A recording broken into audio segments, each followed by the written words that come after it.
Omanfm, Omanfm, Omanfm.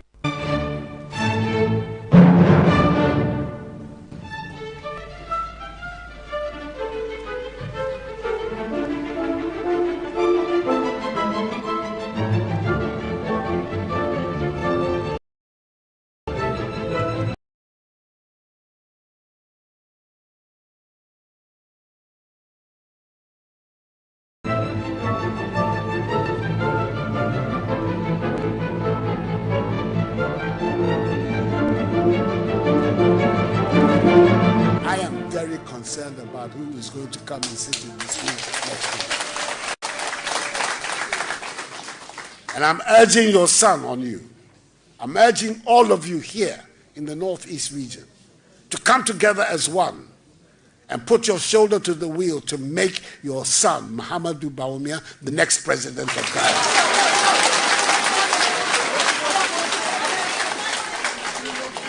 And I've come here to ask you for support for him, not because he's a Mampusi. It's important. We all have to come from somewhere. Yeah, each one of us, we come from somewhere. So, but that's not the issue. It's not where you come from. It's your quality. That's what matters. And this man has the quality to be the next president of Ghana. If there's anybody who can testify to his capacity, his ability, his sense of duty, it is me. I can make that.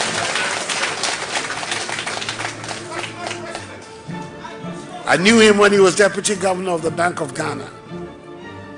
Extremely efficient. And even then, as a young man, highly respected economist. Paul Akwa, who was the governor of the Bank of Ghana, was a good friend of mine. Then I was Attorney General. And he had nothing but the best words of commendation for his deputy, Bawumia. And in 2008, when I was looking for a running mate, he was proposed to me and I accepted it gladly. Since then, up till today, we have worked hand in hand.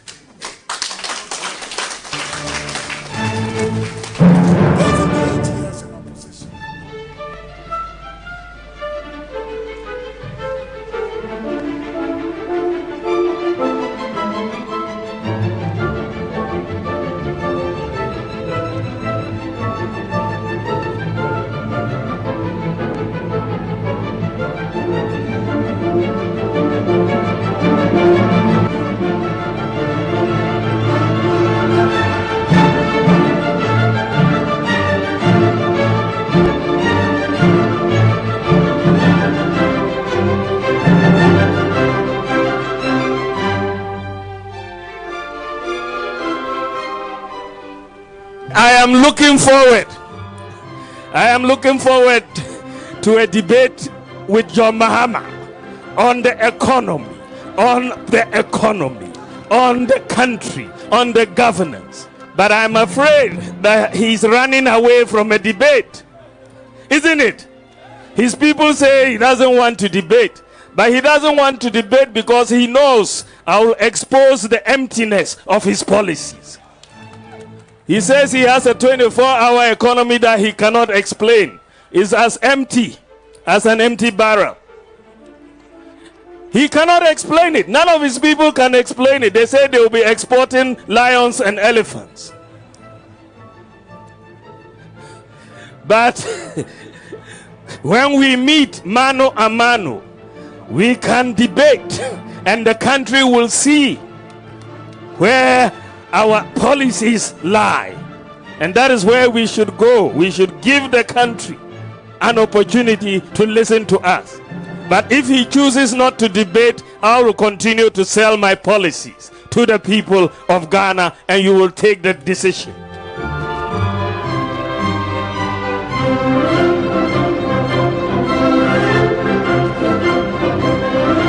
107.1 suni ebusuafo yema mo adwo ema mo akwaba ene yeda foforo ene ye benada ene eye the 15th of October 2024 afiwe eye abato afi na twedi ampon adaroma enano kakra ba na eba kwa na ekonanim Ghana ebesigina ye mfie 9 a edi animi ya yebepe yenyina yemu no nipa be se 34 million yebepe mu ba kon ama obedi anim na yede oman ahye nensa ye kase political parties ni nyina ye nhyehyeye ayi wonum a wosusu se odi won political party no animu ayeye MPP the Dr. Mahmoud Baumia na ekro NDC nso the Ora John Dramani Mahama, His Excellency our former president here wadi omai akonwa ebipen na eba sampanifo emienu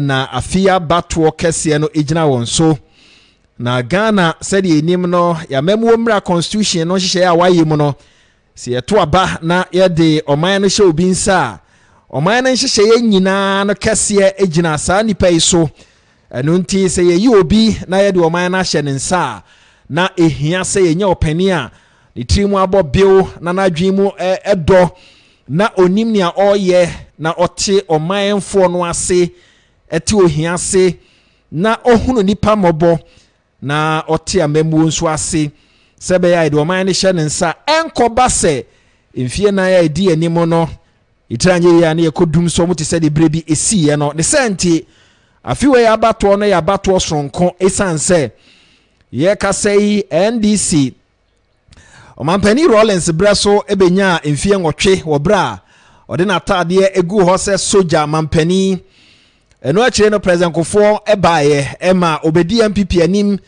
be woni aba no 2000 she na memu ase 2001 2008 ena owie na adwuma ema NDC san beto aso mfie nwotwe obra Ghana for to aba edema Professor Mills na Ghana for do no asa bre no kan se ora Professor Mills oyobi ane hojo o kasa kire no a otie otinipa ase oyehomobro enti ento aba mfama no ema yeto aba edema no obeto amampani kofo adwuma no so nanso so onyankopon eto ne nsa frɛ no ya enam so ma na bedi akire sɛ de amemo mra constitution ne ka Ora John Dramani Mahama betwa na adwuma so na edien na esiye ewo mfie nan no mo mfie nan a Ora John Dramani Mahama bedi Ghana konwa no BBC enti omanfo no san kwa abato mfie nan bio no yanto aba mfa ma no ye ka kire ne se nyawo na ye pese ye to abade ma Professor Mills ne ye to abade ma no so mra na omedi Ghana nim na memmo mra constitution no ne ma kwan se obetumi aba be mampani a yeto aba edema 2012 ehumobro kakra na ewo ho obra Ora Mills nya ne ba bi ko yenti na ejiri se obetumi aye bibi wantumi anya 2016 no ye ma oto aso a enye ye Ghana for to abatia no man abakose mu mpo ani wiase abakose mu hwe man kese na omampani otia konwa so ye to aba ede atia no ni padodo ato aba de tia no no a ebi ensida wasan akoboa no ho te se na original ring mo na ya bono apakat na makosiesie no se wosan abasan se sabre de ogidi se wono ena osua hunu a se de oman no hye ne nsa ekoyie obaye ne nkasa ya wo kasa omanfo otie ne ne ya wo ye omanfo otie political parties no ahokeka omanfo ehwe na eno ena ebegina so ede ato aba me kai obi o se 2016 ye kwa abato no na wo botaye esi wani so wono mana akira de mfie miensa me ya ma omo abosome miensa ketua na omo botaye omo de kwa akoto aba wono nso a na wono ekọ teacher training ene nurses training ya aje omo allowance free onsem na wo botaye ode kwa akoto aba wono mana eye doctors ya womo awie school aye de esase omo ya wie pa adwuma ya womo nya bie no mo so obotaya no me kwa akoto wonom aba wonom ana wonom so eye veterinary officers and pharmacists ya to aba de ayi o mampani oti akonwa so na won pa dwuma mfa ma wo mo nye koto aba sa abre no no mo obotaya o mo de kwa akoto o mo to aba de ma His Excellency the President Nana Addo Dankwa Akufo-Addo na no anwumre yi me busa se abato a wokoto ye no se wo gina Nyankopon anim na wakae botae a wo de to aba no sabre no a botae no abem anase amem adwuma no wanya bia ye anase wanya bia anye ye madodo no an ye kasei ade a wo mo anya adwuma no bi aye. His Excellency the Vice President enei obo anana do danko akufo ado ema enyuma hodo a Ghana ma anya ye wono so abase ye nto aba emfa ema no ye to aba de ama no anase ye to aba e de ama Ora John Dramani Mahama ejuma oba be ye anso ani nti ye to aba editia no.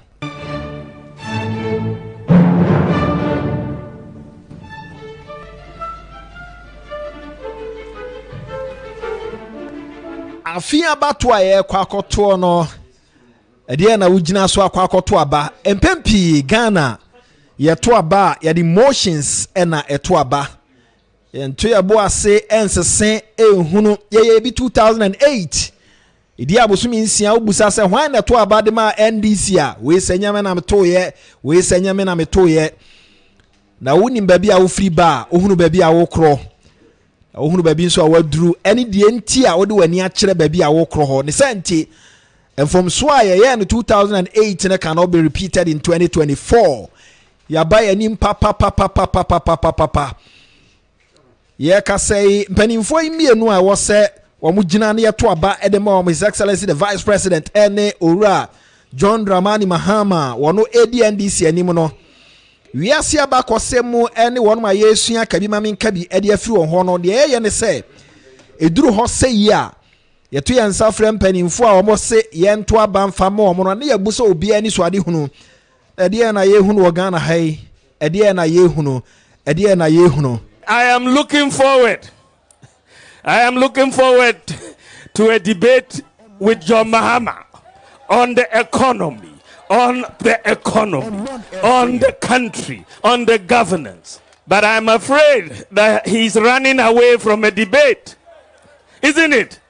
His people say he doesn't want to debate, but he doesn't want to debate because he knows I will expose the emptiness of his policy. The saddest and the darkest days in the history of Ghana, whereby an opposition leader, our Pakunyaso Atna, Yonotia Kunyaso Tun and Safran Saban, Branian Tnase, na yemye yensem no yemusa yensem yenyi ya no na he's running away. Sani pe ye to aba manwa ye ebinsi wo wiase ba biada. So opposition leader or Pakunyaso so aba betna na okaso no na wosu ehunu isanse omaya konya wadi so pay na ne breso na eye pa na ne otia akonya so no e ka kire ne se wo so breso na eye a abato ne ye kwa akoto eye wosom ne pese ye nyina ye som oman no bra na ye mfa ye nyina ye nto nsani ani na Ghana fo musa ye nsem na emom ono wo opposition no odwane ama ni ono ti abemu no na eto ne nsafre no etata no se bra he na wo bra isan se Ghana fo peso obubusa yensem na yemusa yensem waki say manu no ho di ti e wotwa mu an se hia na ebehu be ma wo krum ha. I am looking forward to a debate with John Mahama on the economy, on the country, on the governance. But I'm afraid that he's running away from a debate, isn't it? His people say he doesn't want to debate, but he doesn't want to debate because he knows I will expose the emptiness of his policies. He says he has a 24-hour economy that he cannot explain. Is as empty as an empty barrel. He cannot explain it. None of his people can explain it. They say they will be exporting lions and elephants. But when we meet mano a mano, we can debate and the country will see where our policies lie. And that is where we should go. We should give the country an opportunity to listen to us. But if he chooses not to debate, I will continue to sell my policies to the people of Ghana, and you will take the decision. 107.1 so ni midin ede ya amufa boache make say Ash FM ewo Kumase wasom ede ama Santemai Nap Radio ewo Asenfo su wasom ede ama wonom a ewo mfimfim manto no Central Region Fish FM ewo Boamai Jojem FM ewo Kona Jewel FM ewo Duaya Onkwanta After 2 FM ewo Bechem Nimdia FM ewo Sunyane German Radio ewo Drobo Wiase FM ewo Wenchi Customer FM ewo Atebubu Community FM ewo Achem Oda Eastern Region Nzima FM ewo Axim Ebiemo FM ewo Jomro Luke FM ewo Oti Region any other local FM stations ya oma som ewo Ghana ha say oda ho ko wiase amaya kese no so a ohini krom London make say English abrochi memo abawa asom ewo London Naspa Radio ewo London Tumi Radio ewo London Sources Radio ewo London Golden Beach ewo London WBLX ewo London Free FM ewo Manchester Amansan FM ewo Milton Keynes Dormat Radio ewo Frankfurt Germany Radio Living ewo France Kings Radio GH ewo France Nkwa FM ewo Italy and Kanau FM and so Rotterdam Ghana Radio ewo The Hague ehonso mobeti enka edi free ho online across the world ya share on son www.oman107fm ehonso onsa beka on YouTube Oman FM and afi Facebook Oman FM ehonso onsa ebeka na adia ba ko a His Excellency the Vice President Eddie Bregana for I was here nyina ye gina wa etu credit scoring system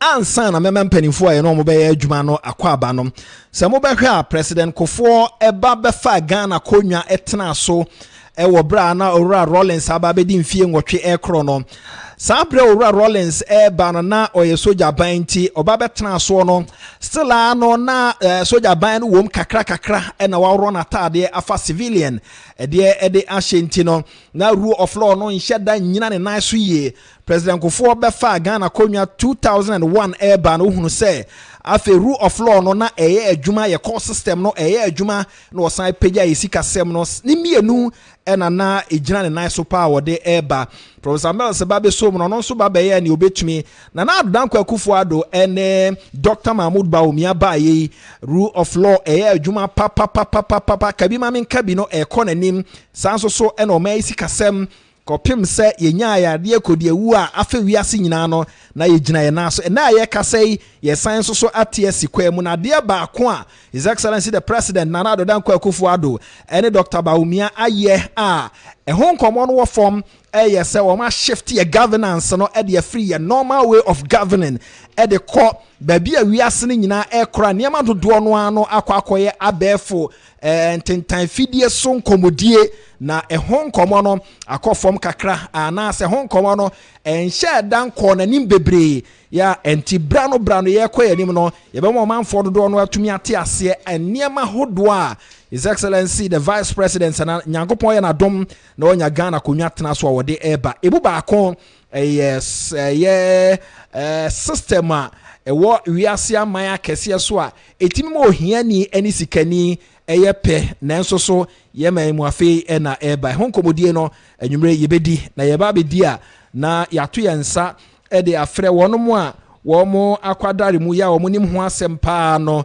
yato yensa de afre bia ye no mo eba bedi honkomo enti kai na hye no nso fa mame kai se ye kasei ade a MPP chair a o UK ne fa ana MPP ne fa o UK no Ora Kingsley Adumata Japan wofa K na dodo no a nim no ye kasa yeto yensa edi friend from UK waba bedru fie ha nwumre oba no so nyo no nko a na ebaye one UK communication officer Ora Kwaku Bimpe na ebaye ni nyina mo no yentumi nka wo bra yeni nkomo nso ewo Ghana hasete ye nyina yewura ora Hayford Atta Krofie ya CEO National Pension Regulatory Authority was also a spokesperson ewo education NPP manifesto ono nso ofie hase ya ye ne omo eba bedin komo ne ye ba be ye ne se ye kwa abato na botae ben e na ye de ekọ abato no kai na hye no nso asem a ehu hia pa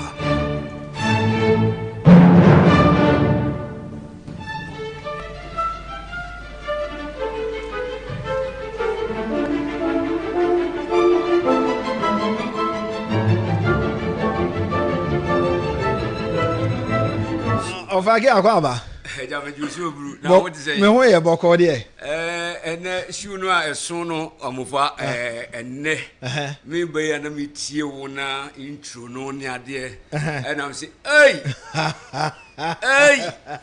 amofa she shoe no onyamishra ye bompaye nyamishra ye bompaye papa UK for nyina da wase chiao na ne eyem se wo fidie nso be ye hye papa enya agro o call listeners no ni viewers ni ade a you could see say ne wiase nyina ejatuem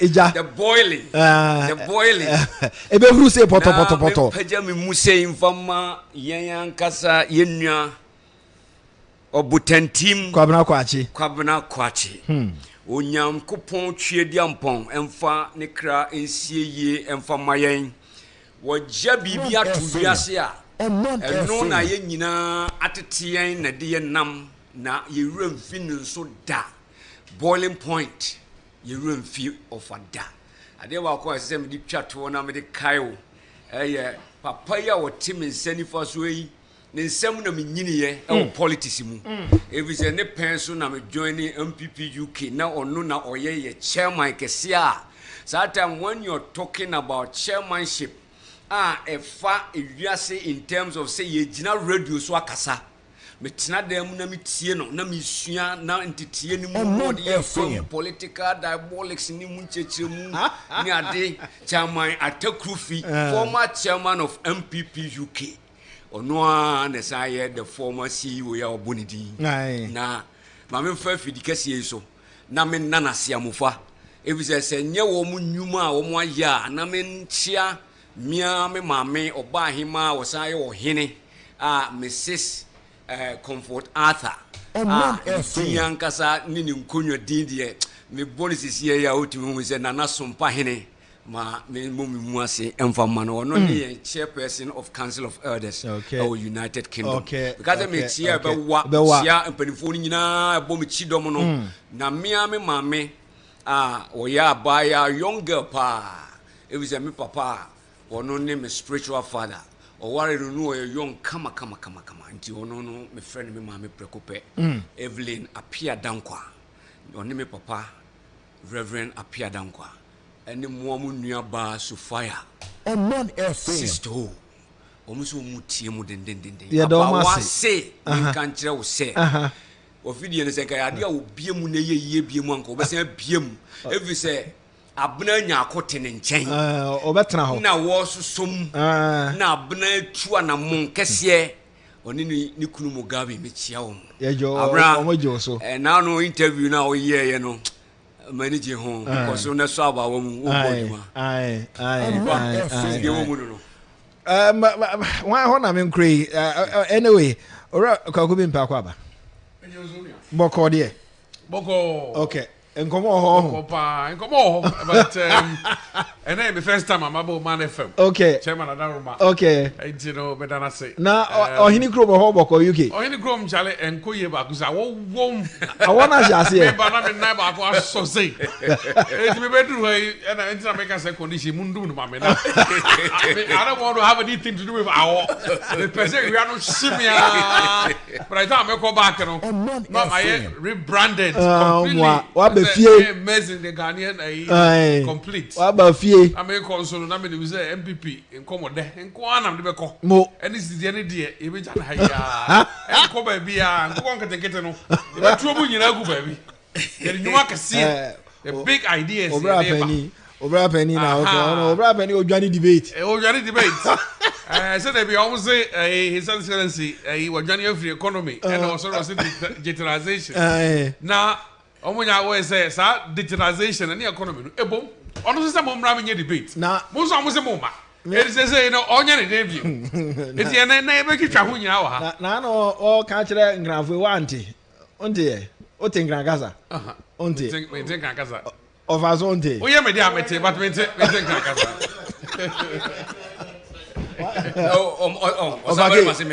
Ovake wote.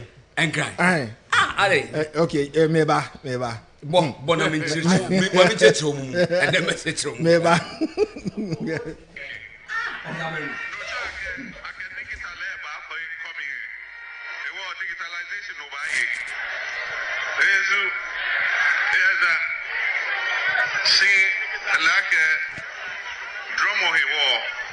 What you digital thinking? What your coming date? Kesito, Pakwesito, Kekida. No defense. What you digital thinking? No track. I can digital labor for coming here. It was digitalization over here. There's a see like a drum on his wall. What you digital thinking?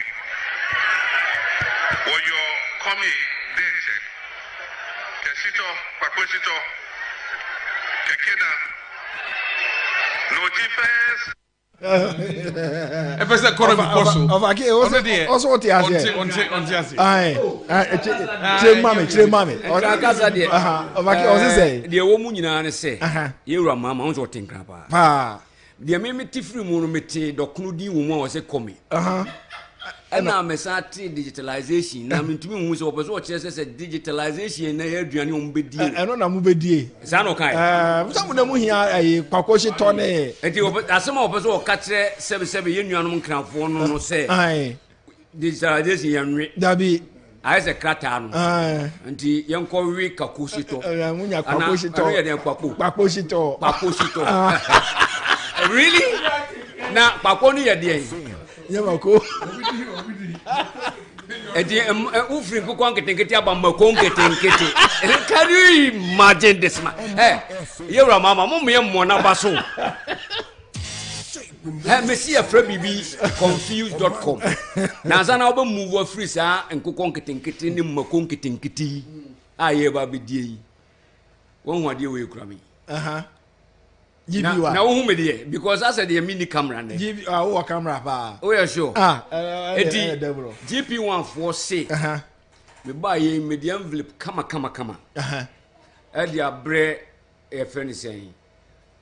Osabere ma say kitwa bi. Na me mfa mamu.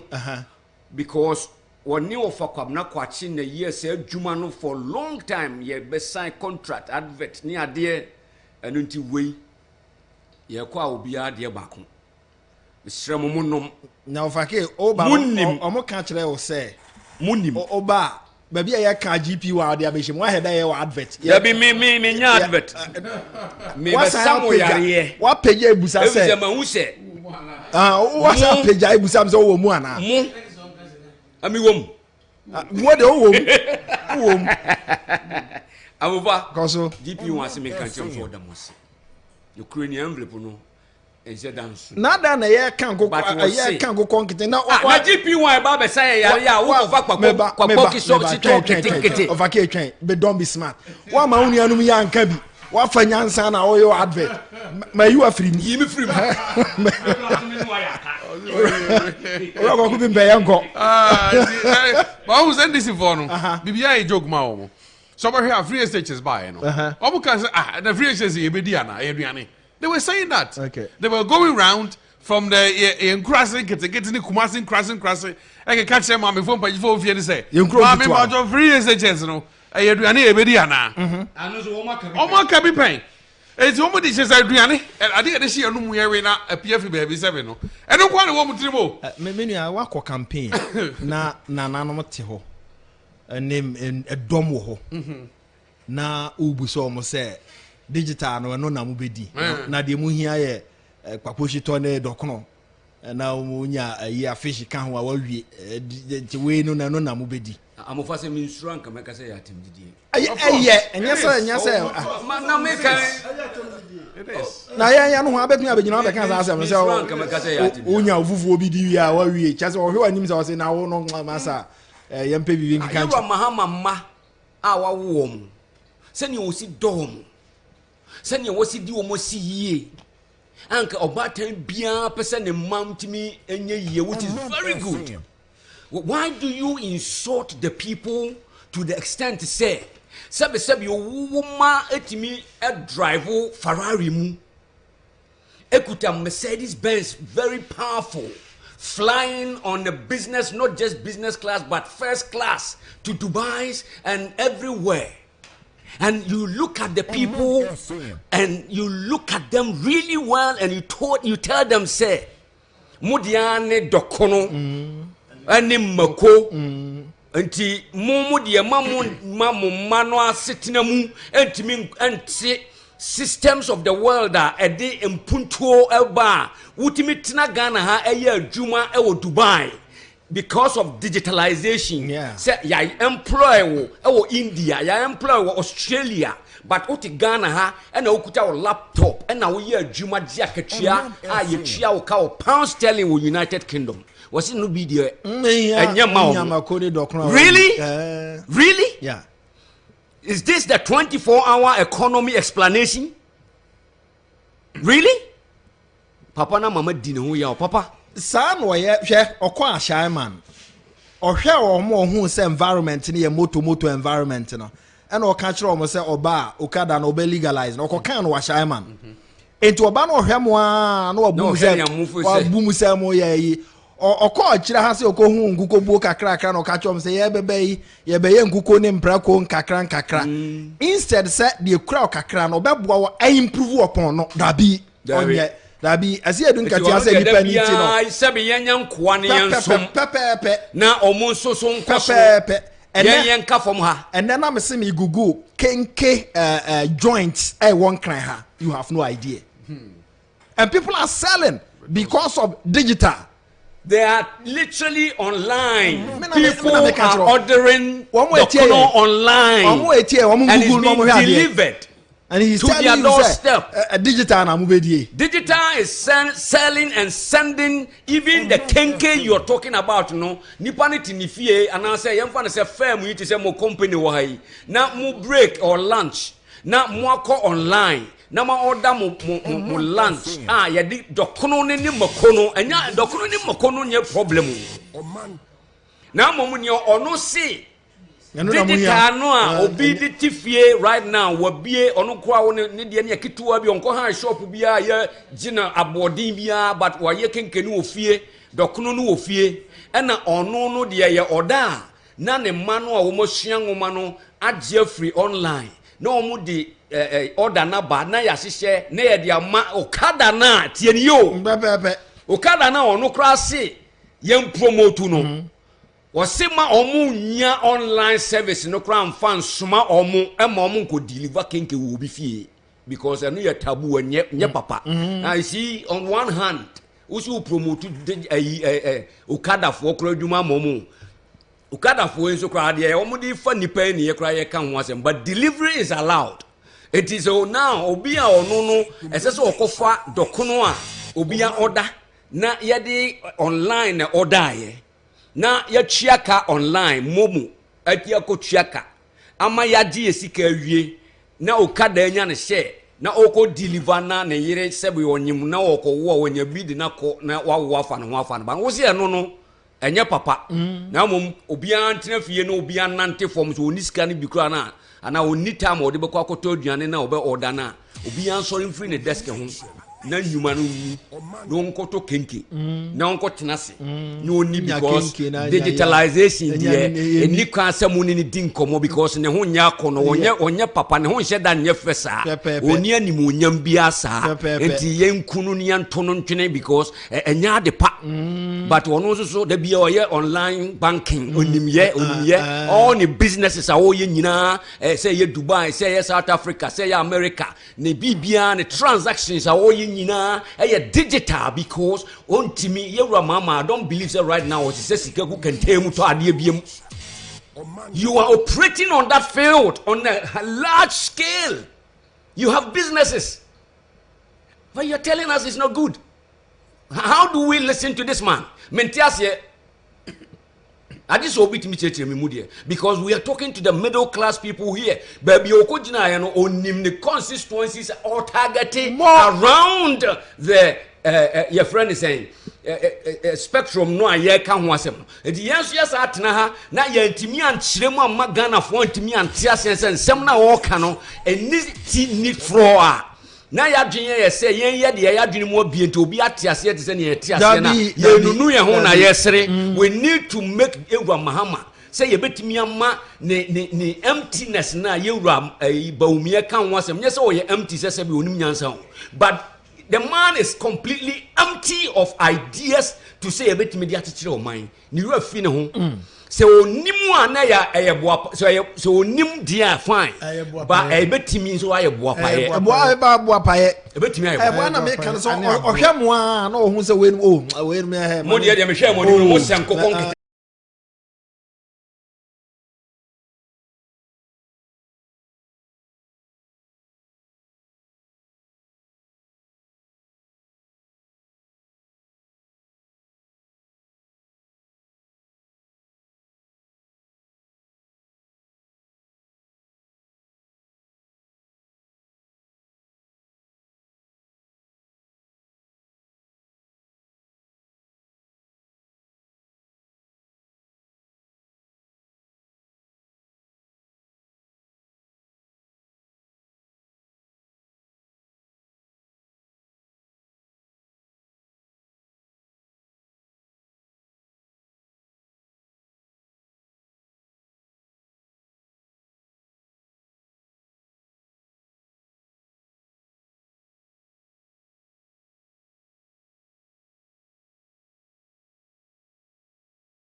Who's a flash customer service on it? Papa Naba, Scout no high, no. Yeah, because our excellent credit rating, and that's a very good credit rating. No, if you guys say, oh, credit availability, no, be at £30,000 and at £50,000. I try to do the only move. If you back up bank on was on no casa fine, man, no casa fine. No more no casa more that down person to an amount. Open home insurance. Open the doors, animal. Also, home insurance. What was open car? We not can say yes, the pet. Where did he? Oh, Jim, can't more fill forms. It's about the come over free honor. ABI, I'm alone 15,000. ABI, ya chiro say mortgage dan kra na person to a e betimi ma maybe £200,000 ne nyina no because say o credit score na ya numericalizing no between 0 and 750 I believe or 800 no very good na sane kwan ya fa so ye good na say e ka wo de no utua maybe a wote no unne da aka wo ho o credit card nkitikiti bi maybe a utua free ho maybe a overdraft kitwa bi utua free ho enti abrochira mansan nyina ayenim Western world, UK, America, Asia, the economy is standing on the credit system and the availability of credit. I say pillars be a kura abrochire economy.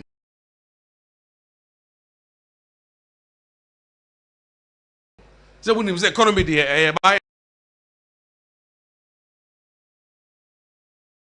selling, distribution of wealth and money, and people buying and selling. So we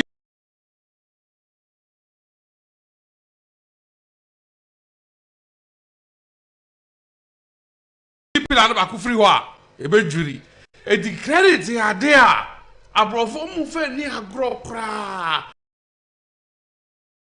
Enche embebre, samuti ya 2008. UK ni we are now go through some very difficult time. Our normal friend no financial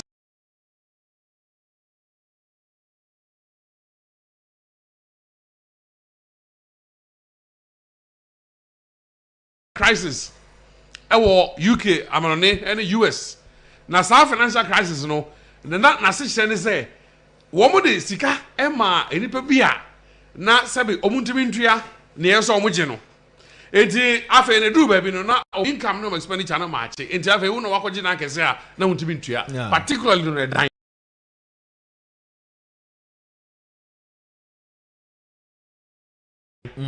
ena eja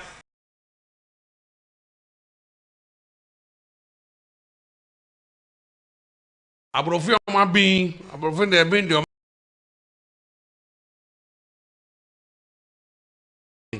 omo transe na wo hye bibi financial engineering and omo package e ka no abroche e ka ye ton no mo ton ma investors in America e bi to ha e bi to ko ha e je do ba bi na fe the number of people are not intimintia because omo credit score no enye ene e mo credit no na e too much. Now I overload the system, no. So the whole banking system couldn't cope with the number. And then Yama Abesen call. So of course all credit is say yeah. Sa credit scoring system he be and the Dr. Baumia and then nobody change Dr. Napo. Say we introduce Ghana. Now it's a game changer. And I don't say no about you for one city, no about you for no muscle. Now say one city I know kind of offer. Then one city literally and I know all count. Yeah. Me school platform biso obi calculate so okay kwaji phone 2,000 Ghana 3,000 go tia one city we the best for 40 years we tia phone every na me say we wa ko school momo a we ya tira there wa dwemu da ho and no so no ntimi nte asam papa yi ka say one city no it's just an exemplar and obi tia no kakra UK you be I think UK for you to for say omonye digital ID bi ID am ye hu nipa okro no etienim enipa say okro compared to first, no. It's only a 1+. So, creating credit scoring system. That is your first point of call. So, what name how do you run the economy? And for years, anything anyone say, none depend into your tax. Government has to rely on loans almost every time to be able to fund development projects. And until see a bit drew some Dr. Bamia and then Dr. Napodeba. Credit now so against the 4 pillars, which is married into the economy. And Nigeria for your mama baso, and you want your costro, and who's almost capa, a best supporting our revenue generation measures. Amma Ghana for what to almost say, a maybe not me tear of no can say, a Marian said, maybe I won't iPhone or mope. I won't be into. And now you are by you just come on, school come on. You don't need Obi. Say, Mr. Watt, I for mommy. Like I said, don't tell you day, baby, mommy. I said, butter train, one for your mommy yet. So, scoring no man, Hey, good. Of a kill can be out of on one of Miss Fee. On who's your fee, Chairman, and I miss Monsieur Fee. As you know, all Sunday or no, but I was scoring no money a good. However, your back come up, who rap banker, Sunny, make a connect your credit time, then add to computer and so, oh, about we all by dear. This is Chairman. Economy in a mouse. Not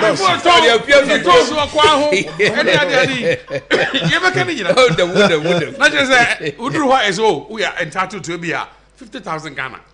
Now I think it's okay, 50. Then I'm the buyer. Be a system for me, Bema, the same school. Oh, dear, no person would be no, dear. But, so we just ask the Gano. Now, the way in Triano, according to the agreements, and it dear was so by a shake, Papa. because once you credit, ever conform, no, means that when your credit you're back to square one. Yeah. Over break, you have to earn cash on the side. Yeah. And if the economy is cashless, like Abuja, they are, was why she was Abuja, no, say police now and they, many will say, not say 200 pounds, one is simple to ma. Or let me be something that's kind of free him and to be uncharted, baby, a while. No, awesome. So, who took coin for UK? Now, when declare, I say up to 10,000 pounds. So, when declare, let's say, no, who to be confiscated this kind of. Yeah. Because they don't like cash in the system. Because cash in the system creates a lot of problems. Added to inflationary measures. And a two, it created the idea of money laundering. Okay. And a three, it created the idea of some gangs operating outside the banking system, which is something Abrofono, Omumpe. Credit scoring system, dear. Dear, it was a gun and he be out here and a dream. Oda Dr. Mahmoud Bahameyase. Now, Uko to about man number one. Because the Ghana to me implementing credit scoring system here, HRC. Now, Yema warnings the Faho, near HRC, no. Wow, open your credit. And as a sabi, after the warrior school. Now, when you have free HSCB, what quotation you are free near maybe Aquaba, where we are some rent assistance, some of the people have clatra. Nas officer Bia, Cabin put up a set of the tornado Juma, ultimately credit to be out the tour. You need to stick to the agreements on paper. Because one year is and no dear, a besan choice. Okay, my main call a year or for that attack with you or not. Nipa do don't know who say impossible. Near my brooch a bit me the Abaha. Of course, yeah, me that's it. If you say, I say, you did actually, Usunia, you did kind auntie. You know, a quabruch in your who send your name as near per se, a did be very cool. So what I sent and Pembe brain examples I am a abruch examples. And tea, sending a cocuchere, economy no a wabruch, agina, sa credit system, and a map of mine. It's me too because a sika cash and casapa a share hono cash no a limited. It's a cash and so the inflation. It's a cash does when you pass a more be an inflation also. And once no side money laundering ever. Into a brofono or much try so limit. And even cry one casa ukuta or debit card or cry or to me limit too, so with me I spend it only 300 pounds and also a day. So because one person limited cash flow. BBI on credit system. So we didn't and yet so we need credit system properly. Won't me only anything wa brochure. And don't see a ma a buy no to me yeska. Out the puntu juma. Just a BBI and ye free. BBI ye free. And I say who would in papa so to me free. It's no one is over yes, and we would say. And into no beyond life of crime and pay or brochure. Now, I'm saying house you only probably Bromon Pom once I'm so muniska. Yes, because credit system near. So on per once a mudin here where you were Juma Pepe or to turn in your mouth to be and Chakran or the Abba. Because the lady can send a cocucano. ID system, ni new main, see a pay naba. Address system, in your only part of bank, that's all castle what Madina baby, what among will be I say, you have. Ultimately, who be on the panel what and the bank no idea of a mount credit. And this year, a digital address now ID. Who would make a crowd when they can be a said Dr. Baumerican or the credit system no ba. That's when to me was soon with the Eka said can add the better, said dine out behind and answer would DVC and not beat his eye. Bones said, Nippon our class was open and was no. within a very short period of time, because of credit system, need to know. Once when you're on so or the airborne bra. It's a idea as I say to me, now you see to me, Drew said in Pempenswa, Abrofono Edrono. Because you can see the cash. Now saying who will be signboard Kakrakabi or the cash economy and the Bagana. And nobody why you who advert Kakraka. I mean, you was not the equity. Digitalization, I can be a quick for digitalization number. The same mentality now was not the equity because a friend is a credit system. No, digitalization is part of the credit system. So it is so we be now honest what 2 who I am piano so with the who the diatema. Like is until I'm a say and can't corner Dr. Baumia person the pan was hard train because with me say yeah arguing on the sabu office arguing no form. It was hard train someone waka no well feel so arguing or form tino the o here docrone any paposhito any china o here it's credit system ni dey mobile kai a whole president a wotimi hwe ye nyina ye nim ehwe wiase nyina nim de maame bi ko gina parliament house speaker of parliament ti ho na chief justice ti ho o mai mu mpanimfo nyina ti ho no maame no sorry gina house maame no 500 Ghana so mfa nkoye empreko. This is the man we are talking about. Maame no so kra san ekramoni maame no san ekramoni o ehwe ye nim e ka kire so maame no 500 Ghana so mfa nkoye empreko. Wakwasa abase ye try urade nyankopon was it 500 Ghana no say was it 54 Ghana cedis and now Rafi no it was the state of the nation's address was it evidence based and now Rafi no state of the nation address na we are seeing that is how he used that no mote ho na chief justice speaker of parliament obiate ho including obiao na ma bi aso ya gina ho na go ya man pani se mama no sika so mfa koye mpeko 54 Ghana cedis quote me. Now, coming back to this credit scoring system, what they all share, even crown, say a castle may be developed, now so maybe underdeveloped. Nina igna sa credit scoring system. That's so. Yeah, care about individuals. Credit scoring, but on my also as a country, we all go through the same. Into but as a fetch for so what downgrade you, where standards and poor so why I say what page akosro. Na say yes moody for a page Ghana akosro. Let's just say then boy a yes canon so because it meet you waka and it be a credit system so I improve. So on my it me go through a credit system to determine what ability to a friend is talk about borrow it means how would see would there be into your might be a year because we to me the same principle now and from country to individuals until the world economic order no, it operates on credit system and then I say to me I say the Dr. Baumiade no a game changer. Okay, a game changer. Hey, I see you don't get your go to know. Was it 24-hour economy? Was it magazine for? Yeah, watch him.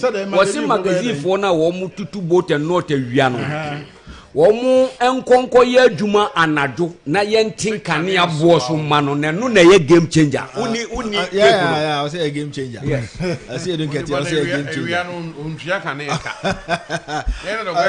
Obata Krofi, we mama na many director of elections. Ye man break a crab on obekona ye yato aso. Enti offer we mama.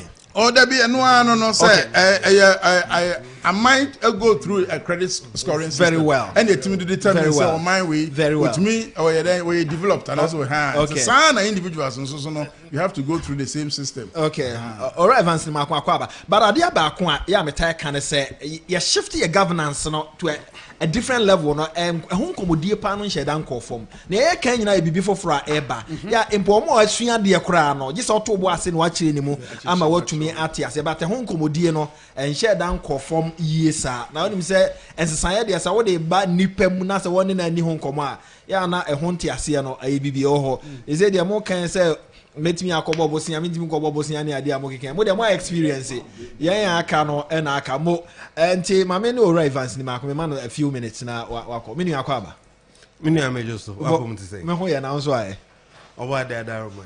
Ja about to we are seeing Ghana MPP elections won some na a share director of elections. E dey na o catch Omanfo. Mama na was na me chase for. And they one frame me. Why are there so aba? Name enkomodi akoso. Ana me general secretary. Okay. Ora Justin Kodia, okay. Say kakra SSA party mpanyifo. Emma man 40. Mini kama enfametuja. FM. Na nemum no SSA meda yempanyifo ya omu free amanone abai. Why are there pa? Ohe. Ya gro. We edwumaden a ye party mpanyifo ehya ase from the foundation fathers the new patriotic party see one and no be name mpanyifo ye onti ase na saa mpanyifo no amfa omonkwa omahoden omunim de oni omusika anye saa nhyehyɛ na enenke ye ni new patriotic party enti yeda omase yeda party ni bebe bia so asese ode na ho ode entire party nechi ede atai na nado danko akufu ado echi ekoso ade tai owura Mahamudu Bawumia ene owura napo echi efise no anene se obo new patriotic party a na NDC for no omyem hyehye no hinim de wom Koso enkusi se ebra ye presidential candidate na NDC for ne so 2024 general elections presidential parliamentary ometwia for new patriotic party so eni ababe to dwa pefe say message party mpanyifo ebekwa akoka kire electorate NDC omuni bi de bi oma adwene se esese ye propaganda ye new patriotic party de ye gitum pa se esese oma amanfo enye nimde na se wo nimde a obia entumi enada oyen ohwe from 2016 eba besi 2020 campaign era na policy bia new patriotic party yes or de babia NDC for opposite ene me da hodin na medwe ho bra ekoba say hospital deliveries drones ye deba na ebetumi ama supplies babia car ebe taking a longer time na machine na wiem na de akwakodu odo NDC for national women organizer ne ngwangwe wo mpa ne se esi ma me do doctor or say LP before and the basse mo doctor ye nuanom ma no wo adwaye na umusiesi omo a ye de kwa kohwehwom na nya ne nwanwa from 208 na nanado danko akufu ado yes se Ghana for ye na dom na obe president ebedi ye president John Ejikun Kufu ade a obe making sure say ye the free SHS beba ne developing Ghana human resource from 208 to eba bedu ya bedu 2016 ura John Dramani Mahama say ono so 2 billion budgeter on fan ko free SHS meba. That is what went and took the pictures of John Dramani Mahama. That has the cameras, and we have. You are talking about women in the rural areas. Then it means that we have a lot of roofless bathrooms. Last time even in East Legon, I was shocked to find one by the hall where we launched our campaign, for the by-election. And if a drone passes over any object, and the person controlling the drone.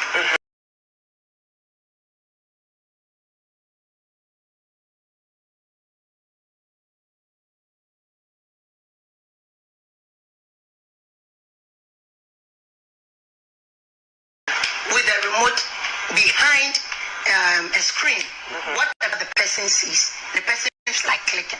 The person clicking. Now, where is the privacy policy statement regarding this? You want to bring it into the country. The US that said it, where you're going to bring it up. There are women today who have taken people and some companies to court because once they were turning on the high seas, somebody's drone. say NDC for na omo ho no de ebema amansan etumpon ebema Ghana etumpon eno de omompe but you see yetia mate USA elections ekoso presidential candidate or USA ekase Ghana yes the drones yes air delivery of medical supplies ABC that yes ohe yemfanto ene de samre mi ba biche ai now you see but ansana ade ya na man ye ya ne say Ghana Medical Association and one me medical field me ne nurses and doctors atena bebre me nu ade ya na how mo pa ne say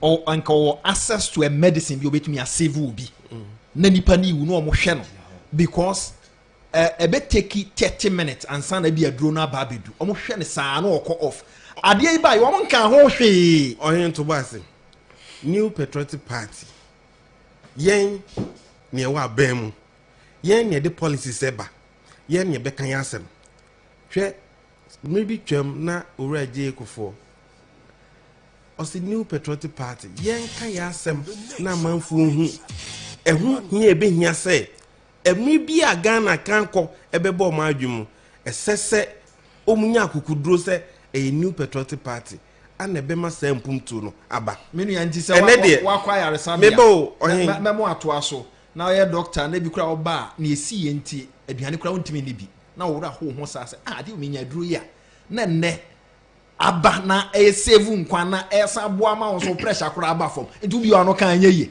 ene ebnada ya woda meba ni aka policy issues ene me be chia am de me di twam ne se ohin koso enche bia ana electoral commission ede register provisional register owe CI 91 no ma ese yi si owe registration exercise ese o generate provisional register na odema political parties na o exhibit register no in all the polling stations na obia oye registered voter onya akwanya no nkohwe ni details na owe CI no ma eba exhibition of the register na de akwenye ba ne se wa ye registered voter ubenya kwan no akohwe o details na se bibia tochima e wo details mo a udin se the spelling no o house number o phone number baby auto aba na wa make corrections udin ni ma wa fill forms inclusion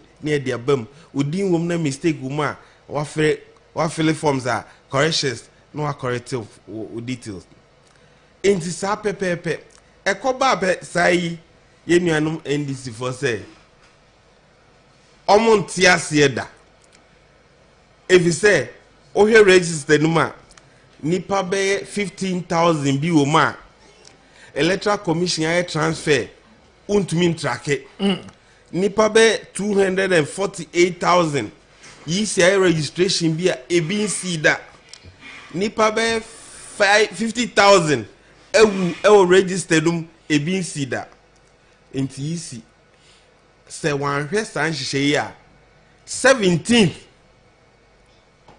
omo we demonstration across Ghana MNDC for etiom hugum but on here so we see 91 no regulation 22 exhibition 23 eka exhibition opeso ye correction to with details up to 26 beka say obi betumi akọ objective obi din or register NDC for some month here the copa ye then say on the 1st of October yisi open IPAC meeting beka say NDC for months am woni nyina mo famra ni ehwe di wom yisi de ni nyina betu dwa NDC for enya asem anka then they move from say they yenka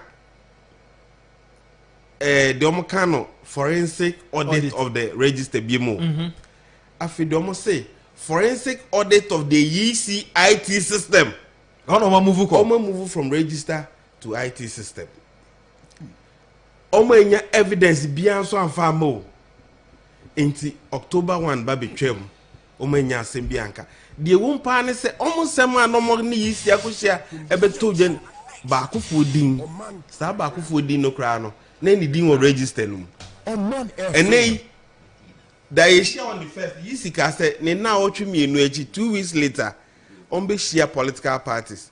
No provisional register, no. On my revised version, no the copy sama political parties. Any obi bia ni hube here some of the bema. Na for be one same bia on the aba, any eco share. No crew one pan say, ene eco share, yisi a demonstration of said they were revising the register.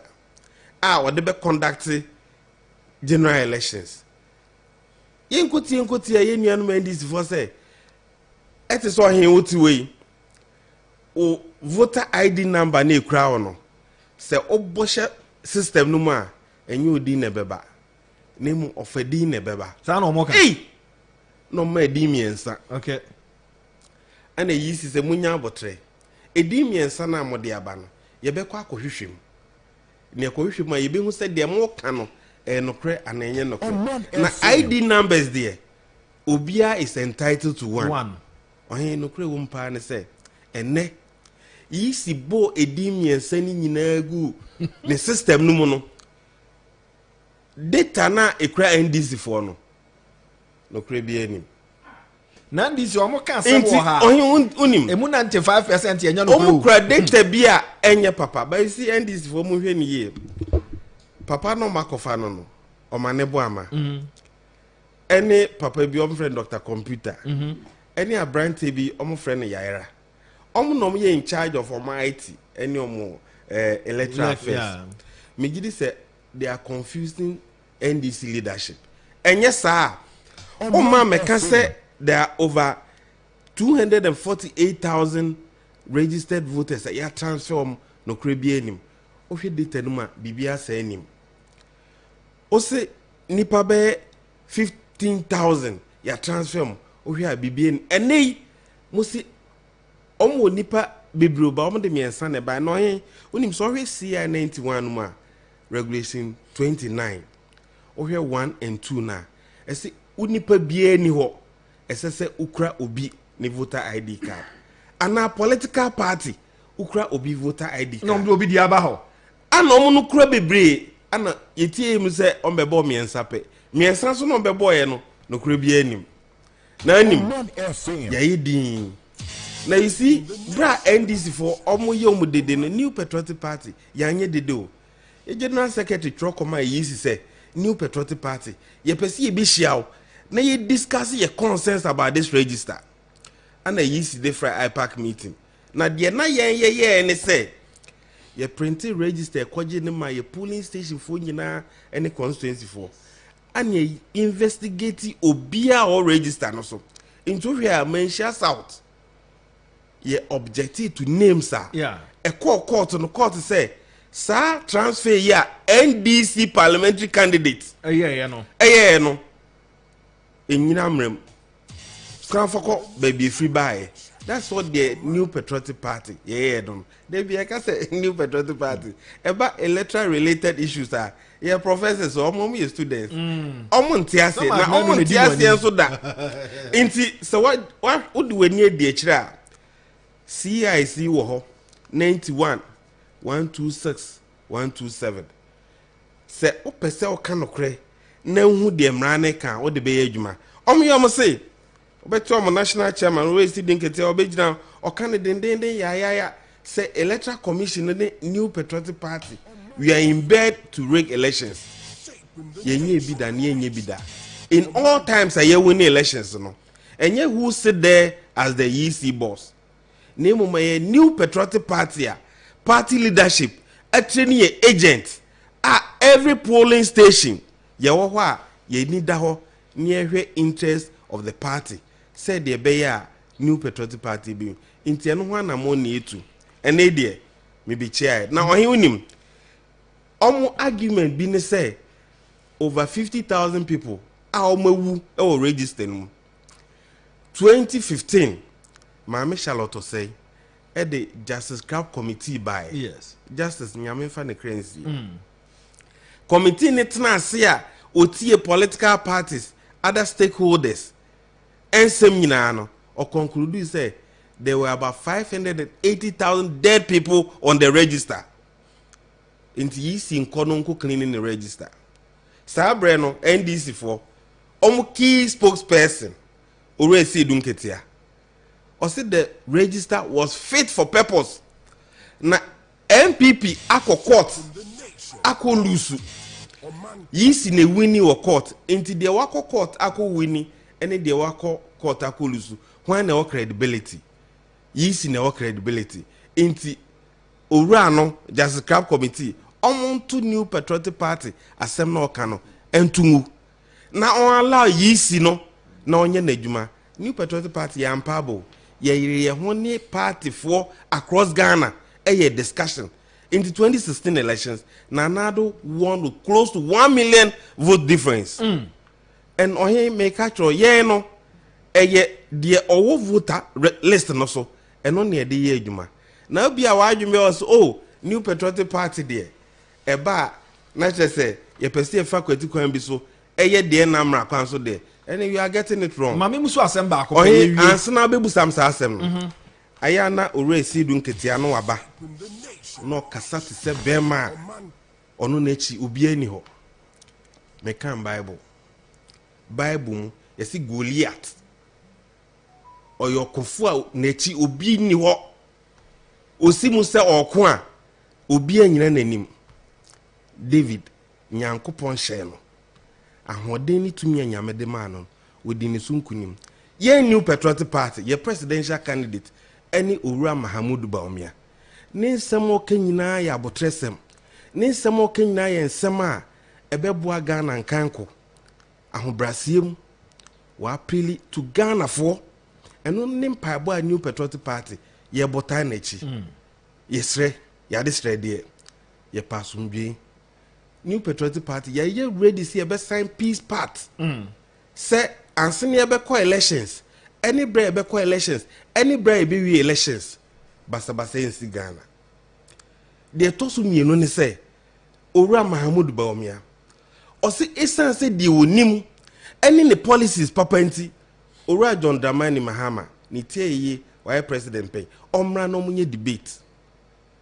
na wa unye debate wa on sign peace pact wa aku ensem amokan de ma asumdwe ma Ghana megidi se sa coup d'etat we enye no na Ghana for pe into ene de mbeche ai meda se baransa na beko no Ballot wona na wote ho one of amakmanu na eba ne se na wotimi yi 111 wo ko so Diana oyin mame na wase na meka se de nyame ahyehye no no ahyehye nokre eba bra New Patriotic Party yensa ka krata eba ye general secretary ho ne direction ne se one ye presidential candidate enyankita hodie Owura Macmenu anenko na emum no mental na chi okay sa pepepe ne bai ebra ye call ya balloting political parties now independent candidate wo ho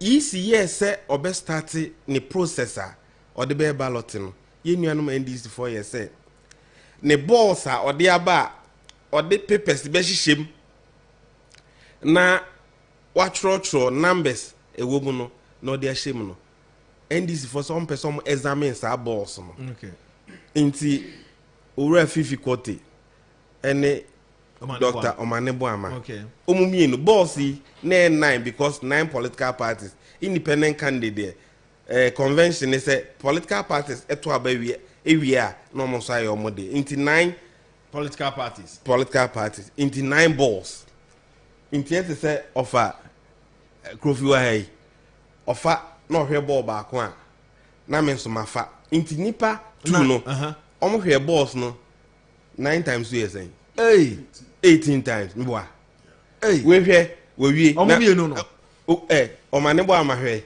na Fifi Kote general secretary na omo de ato omo wie no se pepepe omo wie ana APC Owura Hassan Yaga oni ni general secretary omo so examine boss no the same way and this for examine omo wie na LPG Owura Akpalu eno so ni general secretary omo so examine pepepe ana yisi se mo wie a paper numbers no was no ye be tro na ya sense e chire no mo say these are papers are free ha into mu ye no mu fold there no mu de share balls him ano mu ru ye no mu de gu minim sa so when you say free palace bowl yeah escafoda obire no mo sebo mamu a and I know they say si baby na ho ba na akọ what they say no mo de sa balls igum na is say obefre political parties, but it's based on when you file. You see open nomination between 9th and 13th. Yeah. Into party D can be filing. That is the way obefre intends. New patriotic party any D can go file. But you see can say oba be ye obola. No we jira no we bie. No nambe wom no o de akire. Into a bar say ofre new patriotic party. Ye ne file first Dr. Mahmoud Bamia. Party for time nechi. Your friend new patriotic party nechi Mama Minister Evans. Oni nyamenko. Eko yi. And this was the na ohwe na den. Oba den cha de. Yi biem na number 1. Yeah, babeko second round because easy in shisha no a 2 round. The first one is when you ballot to be to pick to be on the ballot into a 2 rounds. Now, it's not a new patriotic party picking number 1 and a year NDC for near. A while no ra Fifi Kote, and your man Boama said the TBA and boss no on person examine boss nibium and Sunny at Wasso. No quack or your more Joe Metununu Nicholas agent Moteho Mahia dear Mose empasse na passe afi do mo hwe mo so ball ba ko bi de unique enunti sa first round na ye no yi si ntwam because I introduce biasness into the system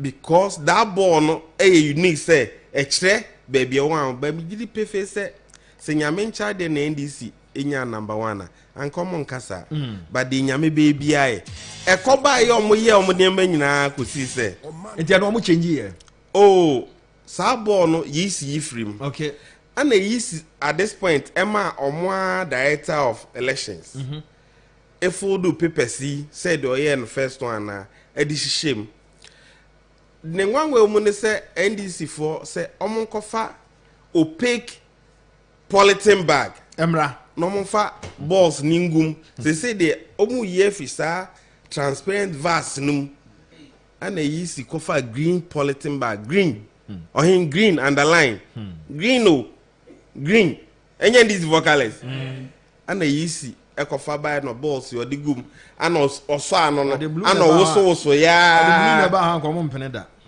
owoso say no this year said the order ye de picking new patriotic party oba de adawoma ya na ese na yedi kan epeke no he meka say de nyame atro no atro enu nti na koba mu say new patriotic party san ko peke biem no o san peke na yes na ka atro say oni nyame nko ofa any scientific arrangement it doesn't meet these orders. Yes, sure. Human mind it will meet it.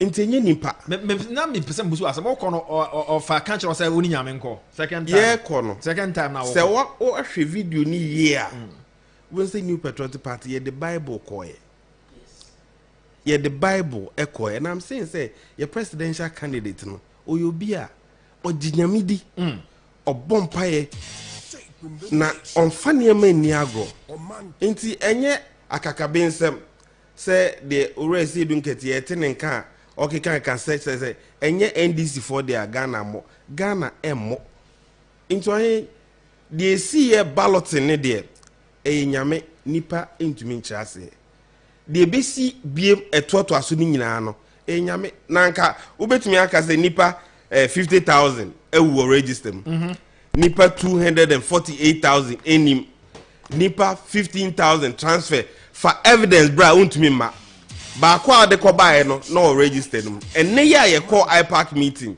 and this IPAC meeting from the first any 2 weeks later here ne the akoj na media for life and yes ye hye dem into the age na media for ehu ne pepepe no kure omni say inuanom NDC for omunye ready say omo fair system. If the system is fair, they will challenge it. Now you see, you say etwamrembia through ayana maybe etwam no na omumudus no nkanya sa na nkaya dey na presiding officer bi control 270 eden do bi control sa the finger of God ohin the woman ne say and dan no ye catch electoral commission you see 2020 na do ne da number 1 on the ballot. One polling station Boko Central, another polling station Awutu Senya West. Ballot issue ano or tia no wate na do a free so. Ye come a ye for presiding officers aswate say New Patriotic Party the HM. And nay nyamencha de Dr. Mahamudu Baumia on that number 1 on the ballot. Ye parliamentary candidate across the 276 constituencies, that number 1. Senyame ya wadom na a ballot issuer fano kredi eye wejuma. New Patriotic Party oba ade atro enkunimdi o yafa. Ebre so a Ghana for ye mompa yengu ye kukrumuti no so. Yempie in our numbers. Kotoaba na Owura Mahamudu Baumia enwene. Na nkonko base Ghana ye besan ko ye tibiem de etwam de aka no ye bebo ho ban. Meda say Evans Nimakwe, Director of Elections, New Patriotic Party. Thanks for coming. I am looking forward to a debate with John Mahama on the economy, on the country, on the governance. But I'm afraid that he's running away from a debate. Isn't it? His people say he doesn't want to debate, but he doesn't want to debate because he knows I will expose the emptiness of his policies. He says he has a 24-hour economy that he cannot explain. It's as empty as an empty barrel. He cannot explain it. None of his people can explain it. They say they will be exporting lions and elephants. But when we meet mano a mano, we can debate and the country will see where our policies lie. And that is where we should go. We should give the country an opportunity to listen to us. But if he chooses not to debate, I will continue to sell my policies to the people of Ghana and you will take the decision. 107.1 Suni High Oman FM, Ash FM. Kumasi Nap Radio Central Regional Central Sumidin Edia Amufa Wachi Ofa Tekrufe Yanko Yanim Mukomo Ben Oho. Yo, Pedas. Well, and Komo Oho, your manifesto home Komo, SSAable. Na afenso so ye economy no so ho komo a accessible. If you say enkomo a ye bo na nwumre eye credit scoring system ni nyina eye system a ye de ba abemia ye economy no. If you say empem bebre no ya na NDC for ade ahye ni patri mu say oman no mu aye den ni ade. But say the solutions no so ba na omutu so botugu. Say the Eddie Kakana, Bibia, and she be a de bo man more. A day in Puntio, a day nipa a kind crop babyano, and this is for bubu. From drone system and a can obo a home a sound bite you. Yeah, the national health but and this is for they walked out of parliament. National health president Kufuor time. They walked out of parliament. Free SHS. Or say so 2 billion. Yeah, and now all implemented free SHS on the whimsical promises of a desperate politician. No, can't say abro for Kakaka. Because I mean, tis abro for no mentis. Whimsical. So, Bibia, a day a kind crony puntio bebo my mubiano. Say pay omu friends John Mahama or Botugu because on Pesa or Manuel Quinn the same credit scoring system here. If you say Oman inflation issue was inflation at about 21%. Say the entire abroad term beyond inflation drew 2% to cry now air panic no because of the credit system now Sika a war man and I said the money that they spend is always very little. And the term beyond inflation of as a country here per solution to our big inflation figures. The SCF no air credit system no. Share wo share senia you see use sika e wo ye mai for example the bia me ka say me the way Emirates in a year example Emirates to free Ghana ha every day e ko Dubai Emirates capacity e be say about 600 passenger capacity obi akuta ba be say $5,000 what you have multiply when they heard the number of money that the amount of money that we change cities into they fly echo Dubai aside the cotoniema side the big woman so what I say the time beyond the cash flow in our country is just too high too high the way I use to scale woman anti inflation anti me emma from that unless we limit cash flow and introduce a credit system man. And I feel so say share your inflation basket now. And near inflation cost foreign goods. Foreign goods, foreign consumption, foreign services. Near ma ye nyakasa yem produce ye man na so ye use ha. Now say the first quarter the inflation basket no almost children's food. Aduane ankoda di importable man and then I'm inflation. Akosro. So it is. Meanwhile, penny will be a bit, will be a bit. When we were all growing up, cocoa near millet, money. But for now, our taste, akosro so much. Said now we have to use foreign food to feed our children. And to bear inflation, akosro. And one of the things that we also need to do, so we have to consume what we produce and produce what we consume. And also to me, inflation no abafo. The credit system is for me something that we have to explain very well. Maybe we haven't we haven't really taken our time to explain this for Ghanaians to understand. Because you perceive a so economy by the strangle, you control your inflation. You control your interest rates. Near my GDP, a cost. You see, a GDP, for example, is now 6.9, which is the highest in the last 5 years. So we are doing some of the things right, but the consumption rate of cash in this country is too high. And unless we decide to limit cash and introduce more credit system, we are always going to struggle.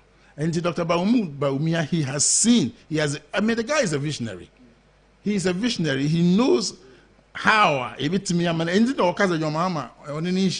debate on economy. Yeah. Because he needs to set the record straight. Because Amano.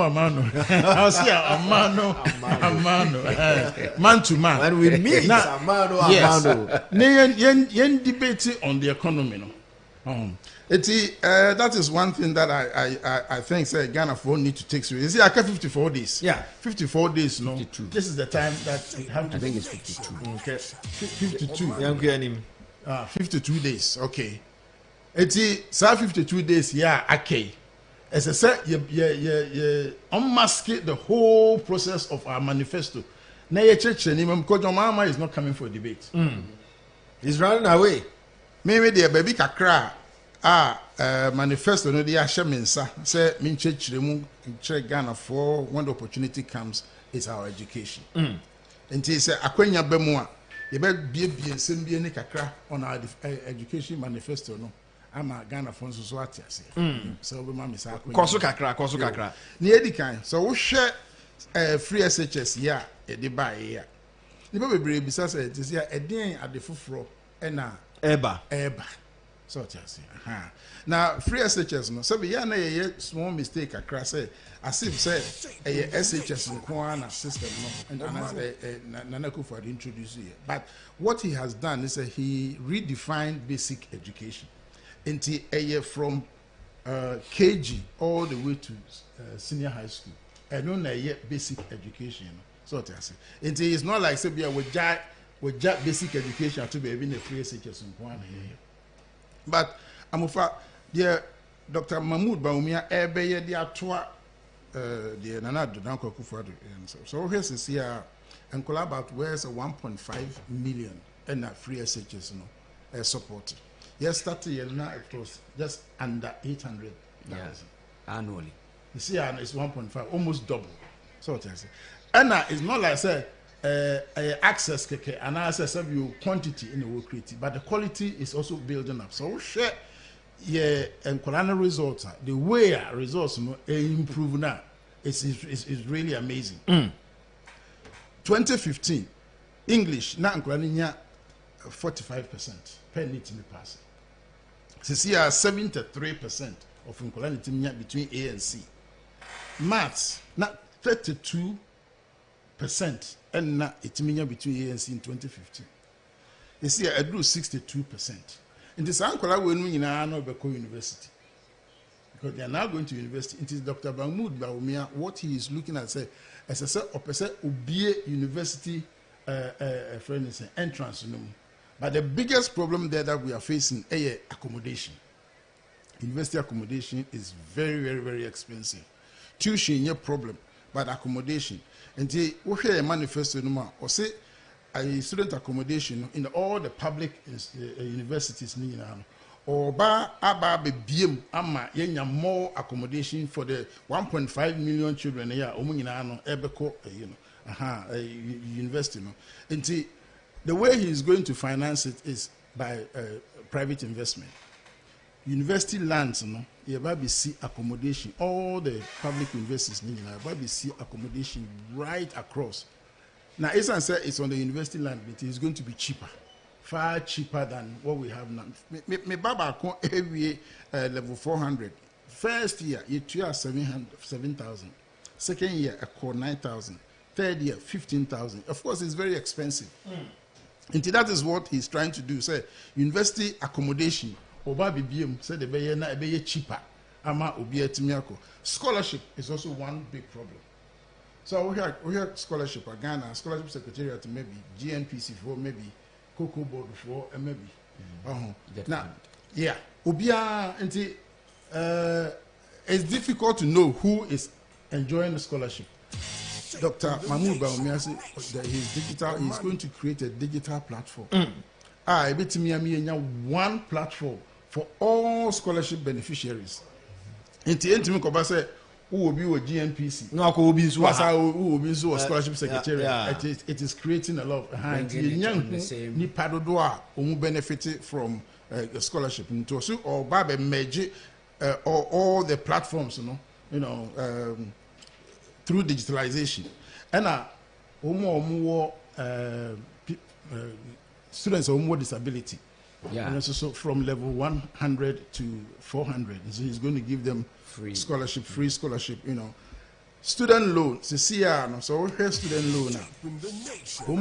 Degree in benefiting from student loan. Certificates, diploma, STEM. I don't know. How benefited from student loan. Dr. Mahmoud Baumia said, will be a student loan system no more. It is not only just for graduates, but those who are doing degrees, diploma. Any STEM system, Obama scholarship. Student loan. What about technical university? Technical university wants them. What kind of skills in STEM and then technical and TVET. TVET to who he and papa. So free crowd. None of it is Kamala Harris and so can one America memo. Say when she becomes the president, or be making sure say Juma Kakra. Na yinti kakra. Okay. For far too long, our nation has encouraged only one path to success: a four-year college degree. Our nation needs to recognize the value of other paths, additional paths, such as apprenticeships and technical programs.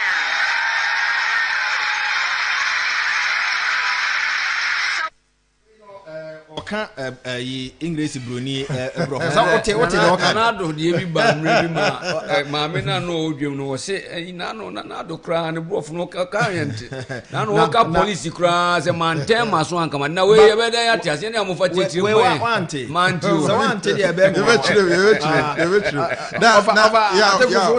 yeah mete mama sign mobile de hear me technical programs na all kind apprenticeship and then America for ehunu say technical programs no ehun ehianti no na mo fanti we na won timi tietiri mu a o me ebri da bi me was some man for me ba na sambo o de wa no kan keke a na anti yensanti bi. For far too long our nation has encouraged only one path to success, a 4-year college degree. Our nation needs to recognize the value of other paths, additional paths, such as apprenticeships and technical programs. So as president, I will get rid of the unnecessary degree requirements for federal jobs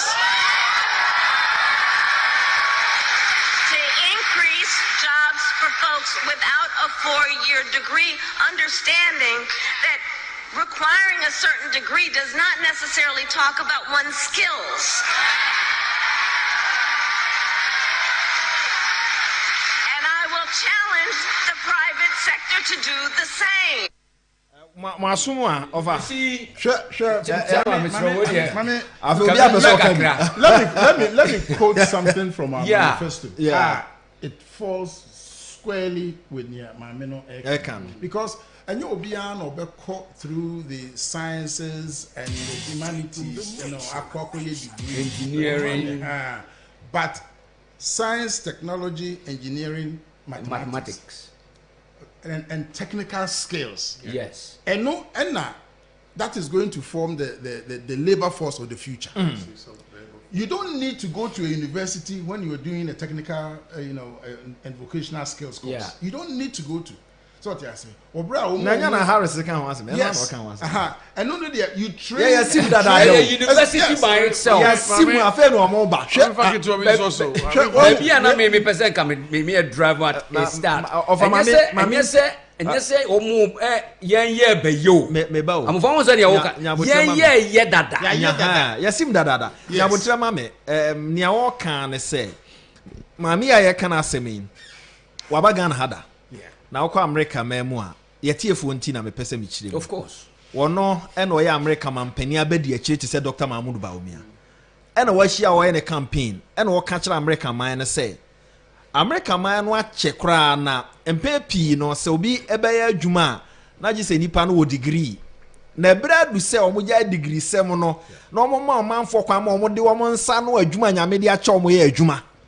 Enti wo bayi and no be my private sector no so aye the same thing akufuado ahase dada say kra America no ye nti we nya no kra se o mu suasua Ghana o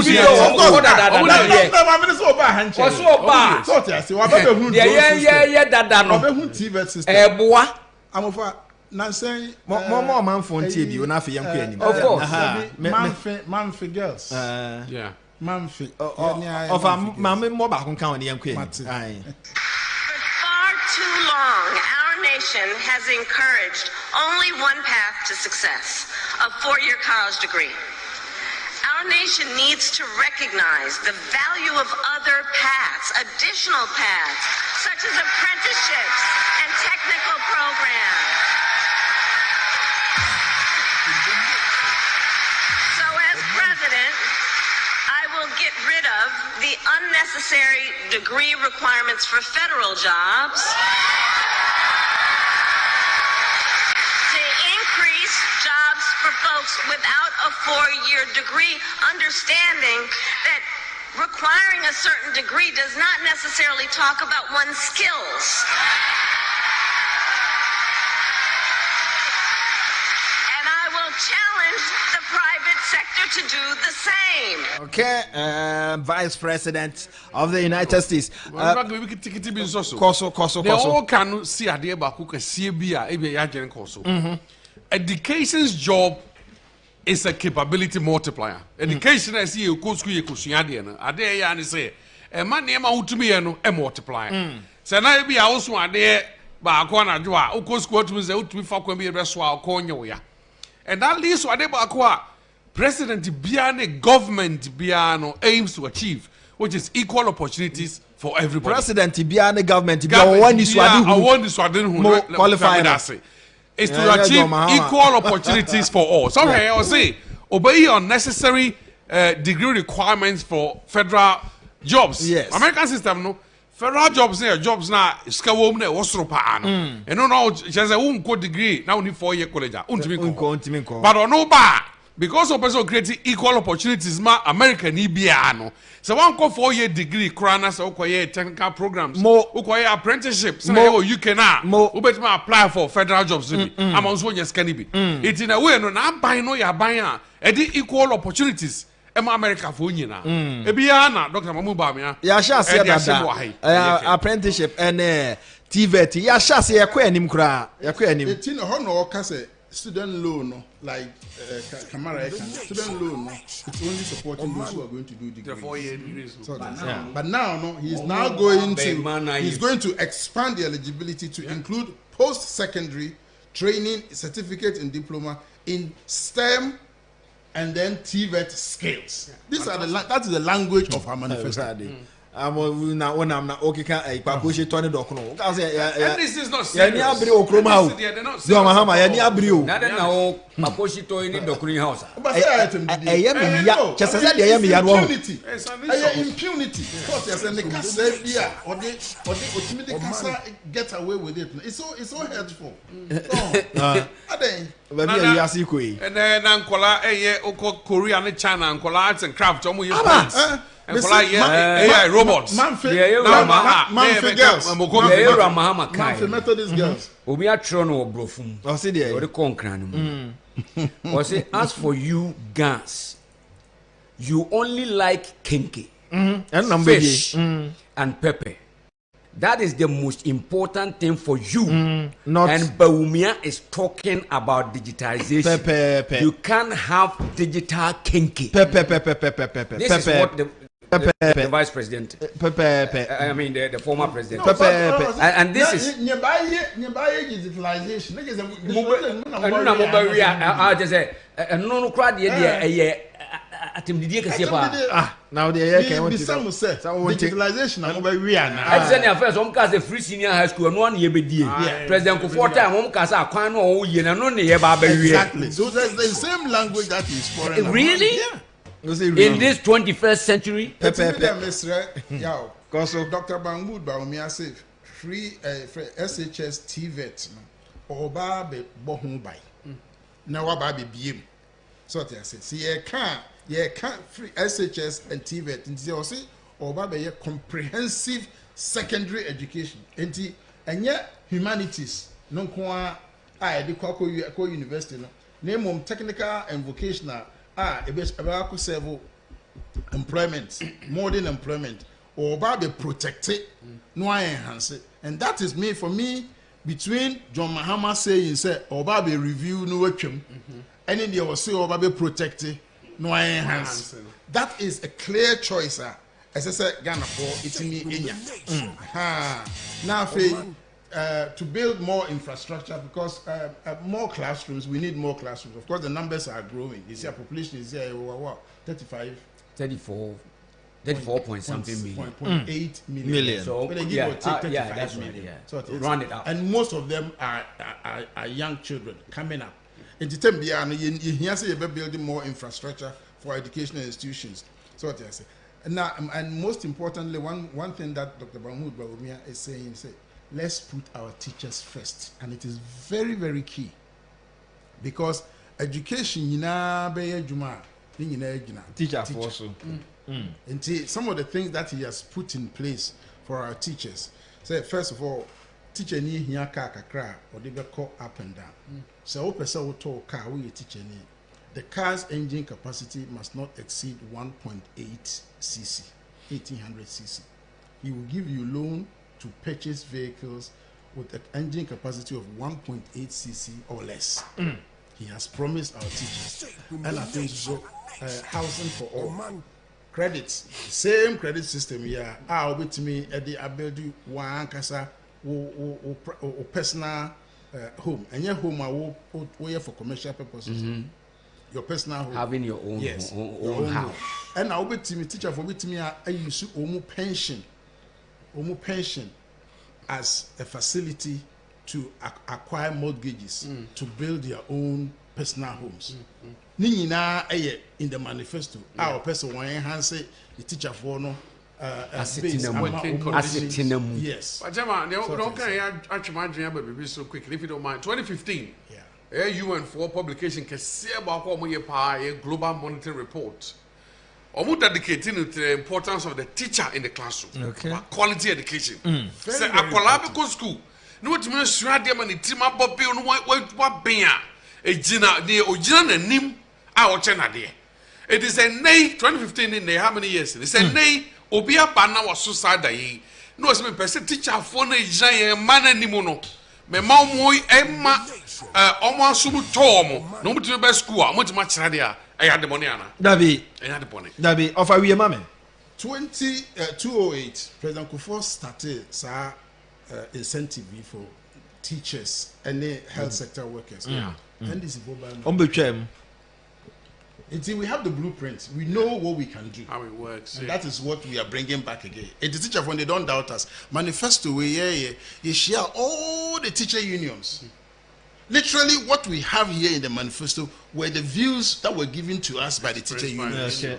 Sure. That's what I said. Until they are the ones who provide the education, just like you're saying. It is a teacher, you know, a friend is the satisfaction and the incentive to teacher. And it me your introduction, you talked about teacher for an year to your muka 3 months per. Why are you females? So policy.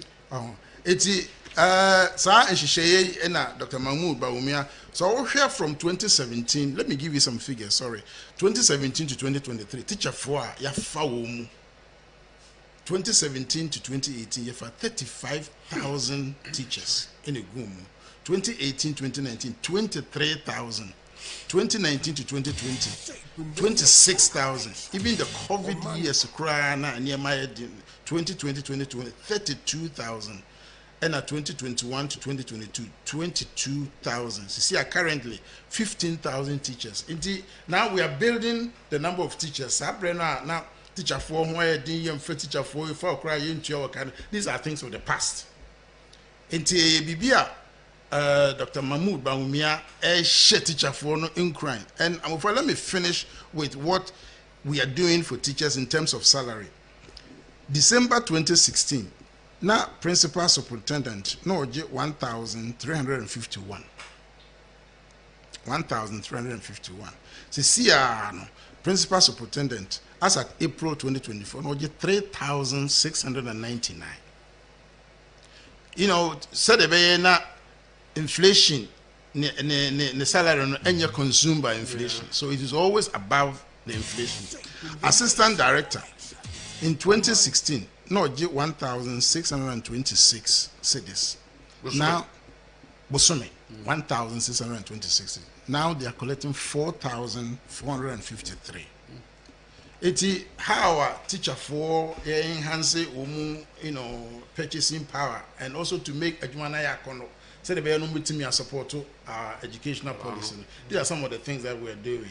And Mahmoud Bawumia say Oba teacher first. He is going to put the teacher at the center of his educational policy. Say the Bayan Mutimia provide the opportunities for all our children. These are some of the things. But I'll say for that information. Now, okay, young Queen. I'm over the Dickine and Yerba. Yane miankasa me West London chairman ena ebae enti chairman apia kubi ona no tia konyo nu na sorry am say wonya phone call na sorry call anymore onti ono so mame na nase na nehwe amofo ne ade aya yi ese metimi gina so recognize MPP UK empanimfo a edi animu a edi abedru enne efise die nti na meka sa akonwa ya mete so ne as MPP UK chairman mpanimfo bi adwuma mu yeye ana edi mi abetina so a ene nyankopon aye madomo a mi ankasa me godfather ono na me so me nsa hwe me ewo politics yi mu a nyame aye adomo enne yewura bawumi ani so ade hunu ne dae so matonsa frɛ no sɛ ye ba betu anamon edi akɔ regency no nyinaa dodoɔ na yewura taku fi agye so me former chairman akonwa ono tena so a otete me ma me nyini yie nti na wanye selfish na wanye self-centered individual na odi hwehunu hye mu ampanti no eno nti na ne me beduru sei me ba yen so me toto wo mu mpanimfo na se da ye council of elders mpanimfo di ko nanim from time to time me frɛ obia ne di nkomo me ba yen ma report to me ho ama every single appointee or the members who are from United Kingdom aw ma ba beduru ha se ma beduru krumu ha min nuakoku bimpa wo ye me communication director ma me nanase adwuma ya ye hyaase the time when I'm a second vice no ye deputy communication director me ba ya me ye no communication director wo mu mani mu ase da wa ma MPP UK din akwachiri hie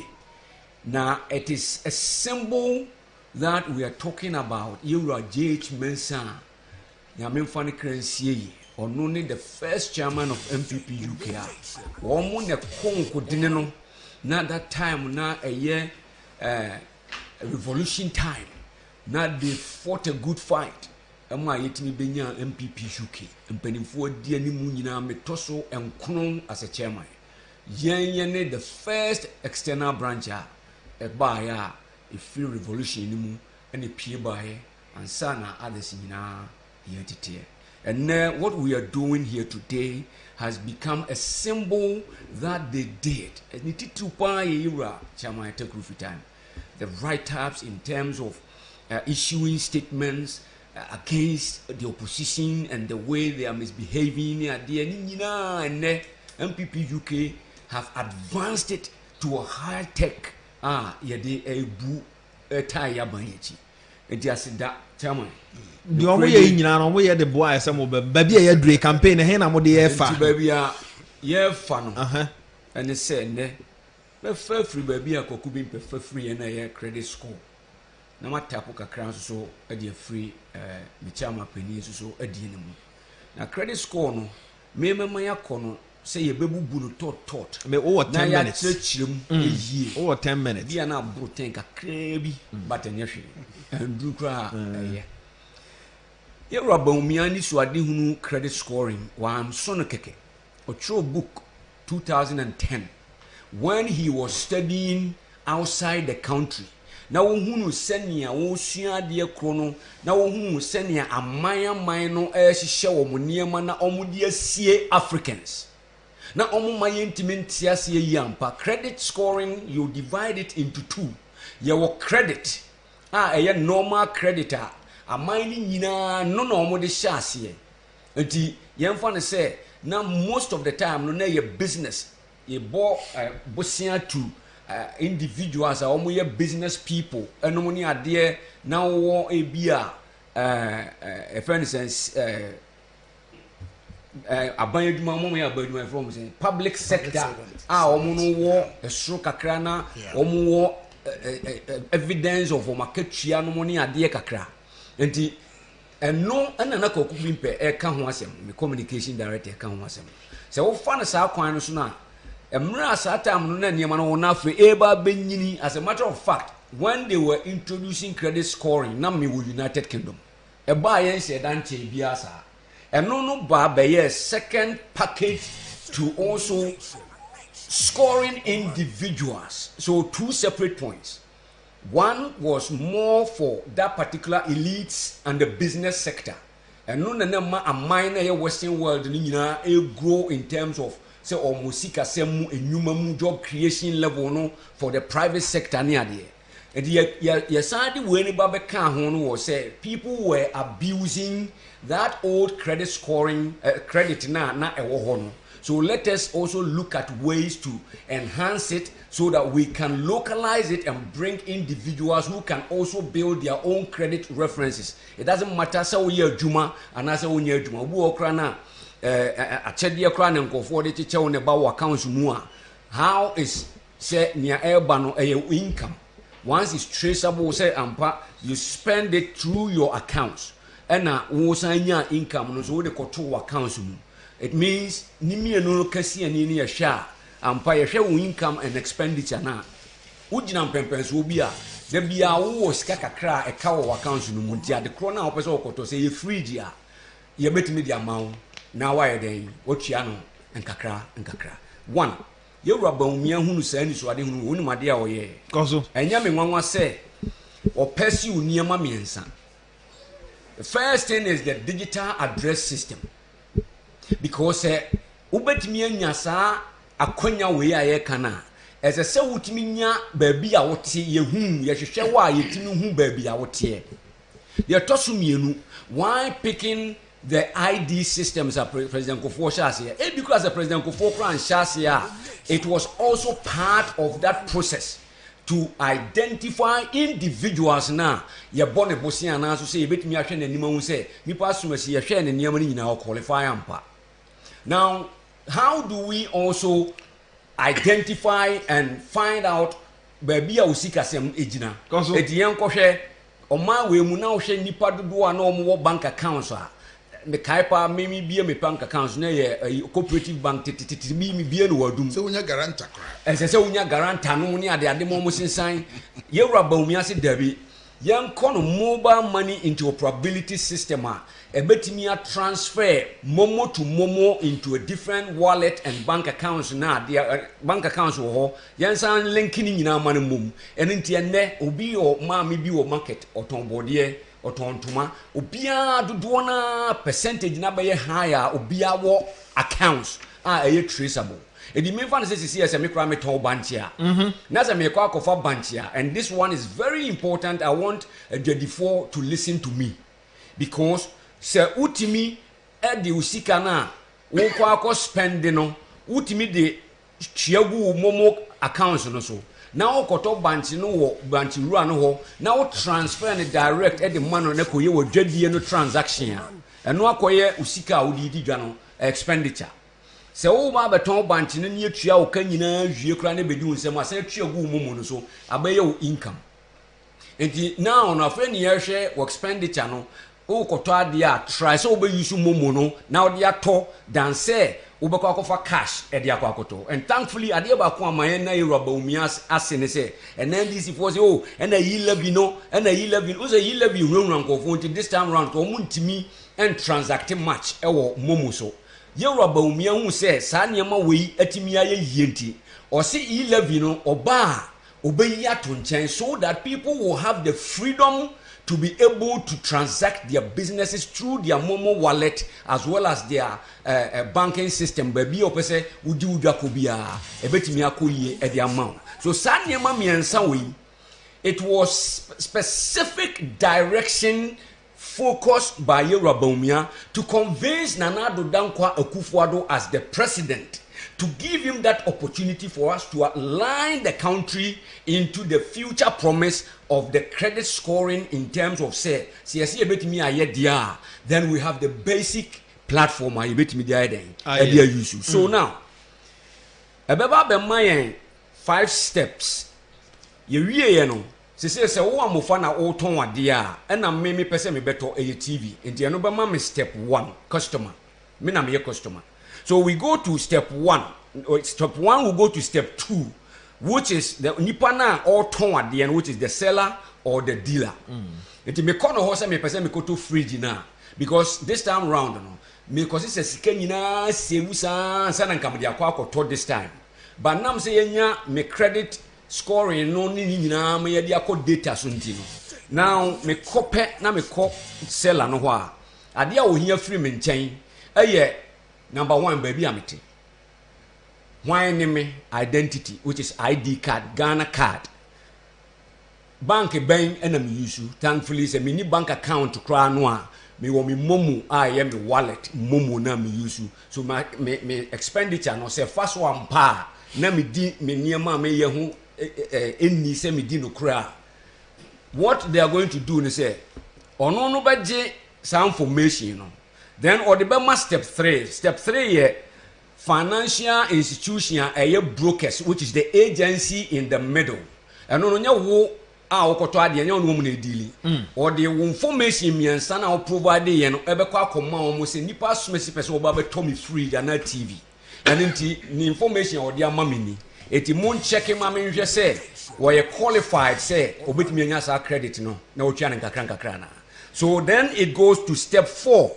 Now step 4 a credit score agency no ono na ye wura baumia e ka say afi no ono de ordinate. It ordinate na e ba be ye machine a database. It every single one in the country okuta Ghana card or adult age or an expenditure efa momu so na any bank income and expenditure no data no aba collecting automatically and onye you atamate kufi na bako akotina na wakoye drum mu unya spend wie ye na ape na sa transaction no database na record no da ho. And so what the step 3 is going to do now is to send that information miansana or the man no into the database for search. So search we are na amano o yemfa say o record of spending. And are you credit worthy or not? 2 questions. Say wo cry about busia eyeyi ana debi.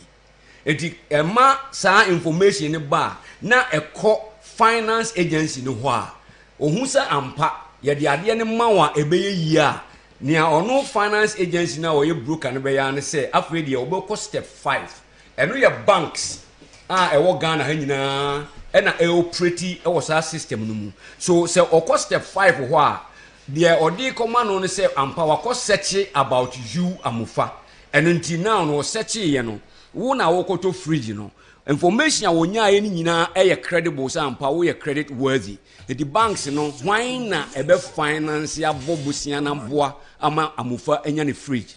So then the banks will then come in. So they ebe accept wo amufa no say we are, then the banks will now go and prove say ampa ye bank ba ko aka say obey ampa. Enti the finance agency now o broker no nia obeya ne say what the now no what ase enti what the information na kwa ma seller no say Omanfm form o fill form ni wia na or the copy akoma bank no na bank na ko tua fridge ne ka amount or the akotua fridge no ka no amount ni nyina de ama seller no ana dealer no ama seller na nya ne niema na oton no a boost to the market value niema oton ko 40 mito enti owia wo abede bank ne ka na bank no wo direct debit o ma setting o mo titis kana free mu enkakra amofa se ye wie ne sa wie pa benefit a wo sa de we mu ebinie small and medium enterprises. Now they can go to banks. Omu hiakra say esesa aban be so na sene because ye no evidence ni nyina ye clear say wo ye credit worthy. And inti oko bank say opeso oko ana opeso okoto niam bi no tre ni dwadia wo die mu a the moment obekope ye share the same steps yi pani awia na yamano de ohia no ampa ade kro no say ye obi a oye baba ana opeso okoto niam na odi be ye adwuma e wo baba shop de oye saloon opeso okoto niam na odi bi baba saloon obi a taxi driver. So taxi driver no and many of taxi drivers and Uber drivers in the United Kingdom, America, Germany, Holland, Belgium, obia kana or kano eye onwane dia. Unuma de kuntia. Wa free because wako free. Ana ochiano enkakra. Yes, also companies in so. Sa companies no so nam so omuso ye credit worthy nti omuso timi talkers ni bebre so de gu ho na wo wako rent car no afri omo ho nti wo no wo ni car o na bia ni asem ukwa ye hwe o credit record no a eno so ho ye ko verify wo ye credit worthy ampa ye judi a na ye de car na rental na wo de ko na si fie unko taxi driver won kopon enko park car ewo car owner fie ensa enko fa trotro mfa nko fie ansa na wasan asori anopa aja oyire no ma na okunu no ene o ma ho abesa abesori akobokokoko amia bio no akofa these are the benefits are e wo sa de animu obi wo ho a opese oye den woye bi kra na sisi wo hwe ye man yi mu sisi anamofa there's something that I find very odd. To be honest, Amufa. Asresre ewo oman wemu egu oman yanimu ase. Asresre enye bibia onye sesa nipa nom na omo sresra de no sebe enye o sebia migu omanimu ase o but enam se ebikra wote office oye na dwuma enka obetimi akoto ni fridge ni tese nia ye kan but nam so wonye sika no in bulk gosh na odi koto nti onya eti wote woni nyina awuraba kama ne ho fefefe wote reception fine but obia betwam na wasa hwe nanim saa o nyina se me kakra na onka ide ba wo hwe saa na wo 50 b 100 b na de ato wo hu no mobo onya mobo but credit scoring bar on hwe wonim biem because onya omwa no wasa kwan so enkwala yi aye kwaku bi mpaka yi na ye mama ya wo enkwala yi wo university suade ememme bom football because obi pe iPhone Pro obi pe we akwala ne credit ya mpa onu atimi ekoko T-Mobile mo from konse MTN ho wo be ko ho wo be ko we ho wo ko ne wo ye okay no qualifier ye de na de ahye nsem ye mana wa brochire no mrete sen ye kromafo mankwala ne bre no let us say mama ntoma de quickly emra na fe ye nto aso 107.1 so ni high Omanfm ye bre no ekopa Ash ewo kumase nap radio asemfo so Kansas abusua no eno no 2TV enso ewo nkran Omanfm so enie kai se awos unisex boutique aha ena Ghana mrantie ene mabawa ekro no kureni se wo pe ema back se ye kama ope belta mema de ye kama ope mema silpesa ye kama ope ma de enso a ye kama na wodi si abonten say dru weekend bi naja wabo nika kama ya ni nyina no unya e de afri a wo ho no waje osel pers bi ka ho senso ayie na aba waje osel pers bi na odisi ayie se wa hunu se wan so no oye o mama ya wasikrom hye no nso bomoden se woni awo ebedi nkomo na wa kire ne awo hwehwe awo ho nko na product awo hwehwe no so mo ni bi wo ho a the next 24 hours on sabe kan san se ba bi afiri wo a wo wiase ba bia no ye ne flight ne kasa ya ne de bro polo t-shirt afi eniema hodo a keka ho ya efe se de medi kan na bag slippers ene saniema emma omama no okwa wo ho a onsa ebeka bi airport terminal 3 onsa be kan East Legon so shiashi Boundary Road onsa ebeka wo tesano wonom ewo police depot no echi eno pa ho ajolo omone First Atlantic Bank no ena eye opposite ya no aka ya hye so number no ye ba ko pefre omo outlet ne do so he na wo na fi ye nya kwan eno nkasa na babia wo no nso onsanka onema 0244649379 0244649379 Comfort and Style was boutique eno no hye so na fa mame Salam Real Estate for ewo 2 bedroom 3 bedroom ya ye de emao na wenya baby atna no kreni just about 2 minutes 3 minutes drive now free adenta dudu akwan so anu aduto but ene kra de kwan ya yenti no ye nhye dan so ho bebre Salam for se men kanchro se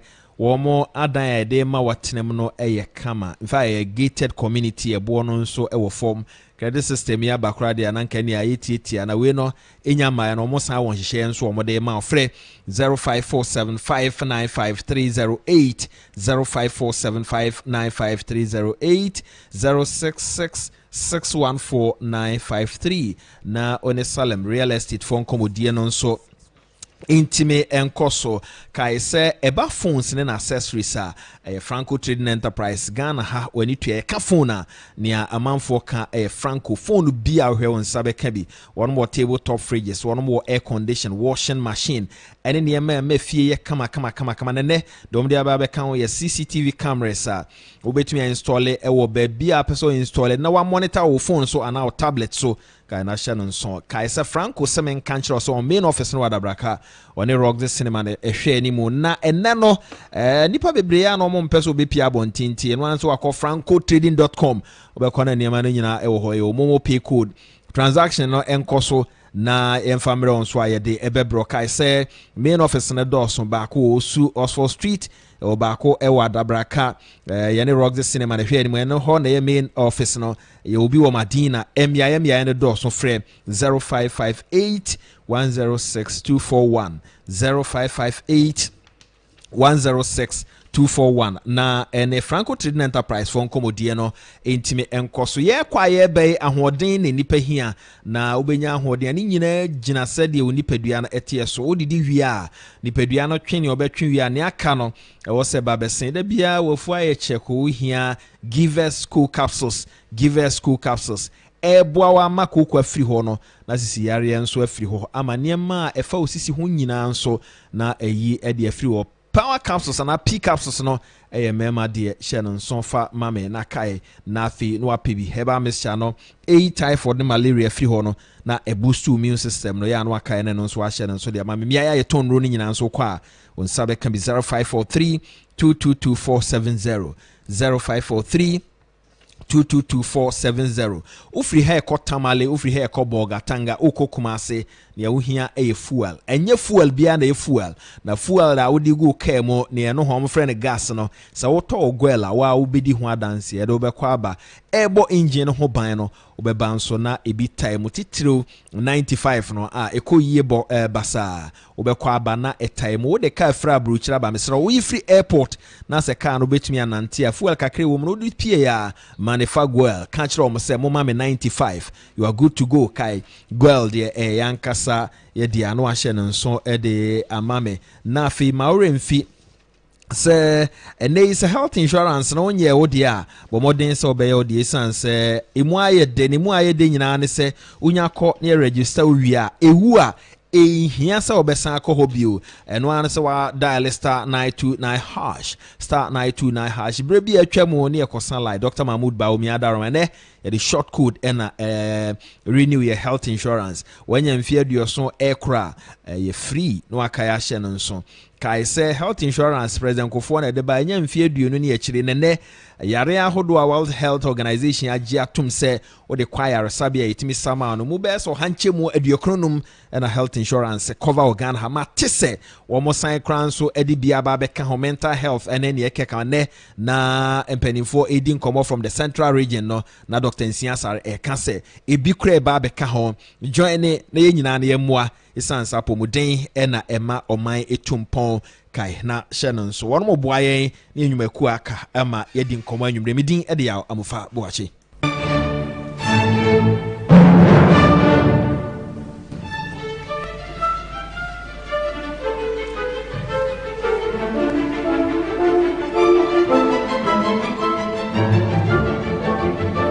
so hwe obreno a nondu apa ho sma be se duba kon enti ye kɔ anim kakra me mampanimfo no some 2 minutes bi na fe enkomo wo ho no mo de account na yakwa akɔwie enne no ye nkomo no megidi se ye beto astitiro ye ne wono mu a edi nkomo de afa aban policies ho ye bedi enkomo no akɔ animu enna edi animu ansa na bato no etumi edro so na UK communication director ora gwa kubempe yankuanim kakra bibi kakra obeka no na enche be kwa homa no so mehu so ma sha ase omo efre Omanfm me dase pa na empempi no se ko radio de kasa aya na ebinom se o na mode bo abruchire na mode munim ne ekoso Ghana ha na moti abruchire na mode munim ne ekoso Ghana ha na sasem no ana mete aya na I am interesting kakra because yeti Ghana hey yenti America ezo bi any say Trump na president of America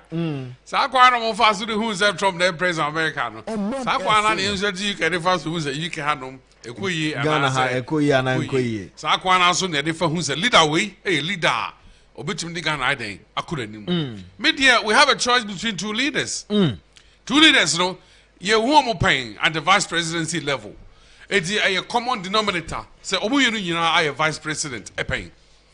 Now the option is, do we go for Bagua or no Obesan go?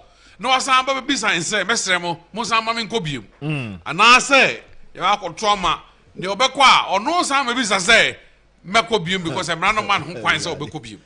The choice is very simple. Say me wo hoyi. Say me ye adwuma bi. Ebia na mantumi anya kwan amfa nhihye bia ntu yie sikase mu na me free mu. All of a sudden mitumi nya opportunity say me den. Me san kwhye ho biem. I have a choice. Me nim say adwuma me last chance ni me free mu ne yi me am nkobiem. Yeah. Kwan bia baraka me free ho no. Ne me simi dan maburu san bi de. E lift by me nsa hihye mu de. Ah, ja. Me ne wo fa da tie kura poma e betimi an focus ro no me but say me kwa ba be sa say me say abaye adwuma ne bie mu a e choice na ne woman are very interesting kran say me patcho na say what say NDC John Dramani Mahama or ye campaign on the manifesto ana David Senator Kabamia David enam go house to house constituency to constituency ne yire atiesim na posture atiesim party banyifo atiegum yes you from UK ya betiegum bi. Have you seen the NDC doing this kind of campaign? Dabi. I have not. Dabi. So the NDC are not discussing on the real issues that matter to the Ghanaian people. It's the NDC amanyoku no monye Ghana ho. Yeti hey director of elections ebekasai. O sisa utie issues are NDC for the bar eye ise ho a entasumu. Some creative problem anyhow. Now the most interesting thing is Amufa. Now say document been in a mabontene. Yes, the NDC for strategy. Some baby election which run 3 years ago. Now so chapter 2 we read page crow. Chapter 2 no. There is a section on my quote to say how are disrupting government business. How they will frustrate the MPP's government business. Now so we are monyoku. I open to me shows and I'll boo on mine. Now, what journey I would name 3 years to an election, a very, very, very important election. They say, would you obey say a quaya, a buy or tisono, ever fast wash semra, ever fast resistica, ever fast a govern people, no, I'm a nipa who high or muka cra. Now, but just how on your co, among your co, and Necrano, and Caballo Pepa, no appeal or so on. Yeah, go to me appeal also.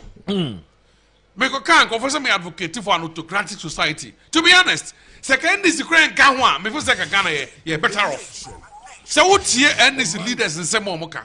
As you look at Yabba Abba Mountain platform, say they will almost by hook or crook, no. Omar said they will win this election. Yeah. In fact, he used a word, said they will sacrifice people to win the election. Sure. I said, don't get kind. Yes, I will say, video be by and a free anchor Jeremy. Omako swear say omu enko chantro se na na omu de mbapa nyini eko chaso if it happens say omu ko kaseti ya NDC ya ya say who say omu leak documents ya ba a omu try say omu de atemfo eni asantifo ebe bom ena nu za yede anya yi say omu to omani asima amene so easy which is one of their strategies to disrupt the process of the elections. Plans by LGBTQ president inside. And then the next one. Next week. So I bet demonstration across the country. Across the country. And I couldn't say, could you talk black one? Yeah, you have black one. No, I was on a mystery man. If we are saying, you know, no penna, who never existed. Over town over the draw. And also, strategy, you know. And you are going to know, Jimmy Omanfm and Mr. Election equals to December. It's a very, very, very important election. A pivotal moment for Ghana. Senior ex-president Kufuor Bass was in Ghana, a gateway to Africa. Who free soon who said it was a mistake. Second ex-president Kufuor and free Swan can maybe a Ghana, come over a and can say Abrushibe because of Impundunyuma Chrono would have gone through. And the kind of access to credit and the kind of digitalization and Quebecoswo, Amachrono. Mame no ase na ye mamu akwa abasemu aba migidi semu aba de na mo aba nti na otwi bia no ye betumi ahia na ye di nkomo fake just 2 minutes bi na sorry so na me nkwa homa no so minti o me da si bebre election we aye ko no me ko to bibi e wo Genesis me mfa ni ka ho nka ho because Genesis je obi enim se mfiti ase no me boa o sinna assassin no su nyina ye den esum ne den saka ana onyankopɔn hu sɛ esum no nyɛ papa esum nya de pa. And I'm quoting Yura Napo, our running mate. Nensema o kano edimu as I see a Shannon Swampa. Or say Nyanko Pong, Nyon Nekayo, Bani on all kind of medical genesis. And then Nyanko Pong can say, and Kaniamra near Tnesumu and your papa. Let there be light. Let there be light. And there was light. Obi Odasenia, why vice president pen, why deputy minister pen, why minister pen, why a member of parliament, why assemblyman pen, why caretaker president, as a the president pen. What the to sumu in fear nine fear num sum asem na yekan. Nanado danko akufuado ne sebio ebinum kra kakra bi kitwa bi se wo mo ne nheda nyaadwene papa. Watimi de yato enkanea mu ewo abebrese ne wo hawamane ko de wo coronavirus nkofo wura free ne dini. Ede yato enkanea mu emfie eko enwotwe. Esum ne han asem ena yeka. Amufa Yewra Mahama. Yapon. Tell me 1 second. Yewra Mahama. Onyina babia ono aka se onyina babia nka se oba obetwa free senior high school. Anya ono na obetwam.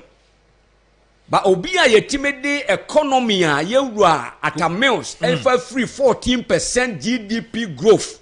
Ono di ko dru ho for an 8.5%.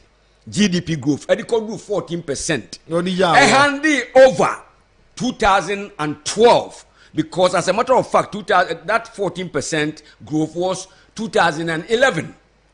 Handing over Nyamin Fanny Crancy or called Jumona or Fio then na Samaba na Yera Mama called Jumo president, vice president, home president. I saw 14% GDP growth numu. Etimi dwini ni nyina guye ema wode ye ko 3.4% ede ye ko share IM ase wa bra na to rentem biansi wo wiase amofa me kano kra kire wo ne enye se onti obetwam na mom sane osi manage we na odwiri guye no eye sa pepe na free senior high school ebe je free nsem na hwiaguo eniti ade na ye na ene ebinom de eyaw ebinom de o me frɛ no wamfa o asomasi atia me na so ena no ntimi nto aba ena me supportu biem me sram mu ntie me yie papa because ade na ye koye ne ye nkoye mo bia ye ya mo my Ghana ye ma ye nananom edache enu adwuma ena ye no ntie na matum panifo kuku damase se meni wo mo be call regency dodo pa ye betimi akobia na nipa no ma eso ya sene nso me matena ha mo bodi o mo nyire o mo no mo nso ya sene yi ampa na ye ntimi nya adwuma no ntitim because ye free ha ye be comment church ba bia be fa ba mbeto mani ni ho ye be call regency no dodo na mu ama sansem we ye ka ne nei ampa wo bia ni wonu ma wote ne fie na amofa me yeso se ensem anya church mu nei ento asum adi enti na sase yetimi nya 24-hour economy yewura onu ankasa wo so da ye na ankasa yewura Mahama se wo ba de odi be ma ye no ni nchiremu ni se yen disco na na ye confess no wo be ba be ye no 24 hours night club me da say am fancy ana me kwa ma no so. And straight away, Kwahmano so 0245638748 0508346915 0245 0508346915 0245638748 0508346915 line see me no ena ye you so good evening. Good evening. Boko dear. Mr. Oma, on Neso Kakrama, Mammy Tio, quick, young Queen. But then give a bit of a trip over. No question, young woman, Penny, that I would be said it. You know, the how catch a and check. Now you would say, no correct. If you say, and next Ghana will be no say, Oman Penny, and it may be the savior of Ghana. And because Ghana and Angasan, we are Kumwana. The nature view, and you could do some getting to 4 years. Said in previous, I'm going to be now. A book, the people from one, and everybody am ready. Good evening. Good evening, Boko dear. Radiadum, Kosoma Minti, young Queen. Of Amofay. Ghana for one, because I mean, yes, sure, say, I can see a pay and punt to a pie friends and punt to a brabum. Because see a pen punt to a power, a brabum say, or my penny for pay help insurance and go for the cast, almost bar, on Ben 1 temp to be 1 bar better. San also must get from you, say, dedication, one cassette here, and almost they buy, no more bar to munching. Ghana for mommy and no up against a woman quiet 8 years, go tabakumpo. Once I met your friend, I can't suppose stadium, you see, 2 years and come. A super on Nitamari, and go for by 1, and you pour for the Nati, Yasia got a fool who win, and there a central region on ye. I get that 1 when who is here, real or central region, quick, Kakoma, 8, Ninati Amafo movie. Good evening. Good evening, Boko, Mamintio. What I like you got to on a boy attack to Bonham Pessoa. Coso. Your mamma on a book Canada before. NDC for media, the drum pipe and Yaman on fire and produce another to them. What I mean, no capacity, yeah, now it costs you, Name to Boku, me too, Gorgana, me Koboqua. I am teaching for me to quite yes. You see, I just about 45 minutes. It took almost 4 hours from Volga to Boku. I'm about only a papa and said, Nanadu, I give my present here. This year, would do Volga, would do Boku, Ubeka to say what is Lemukra. Missy, I demand another don't cook for the people of your Muya was seen. I see a buoy pa. Missy, this time around, not empty to the wood different. Go to you. Missy, NDC, but back promoter because. Former President John Mama, who go out now who come to Genda. This is so Kurana Genda for Jano. And then another Nigeria to come home. Who as a president who come to want to know too. And now we see Yen to Abama, who go on to take it in them people. When I was at that, maybe I better come about me, inshallah. Let us say, Mammy Fafro. Good evening.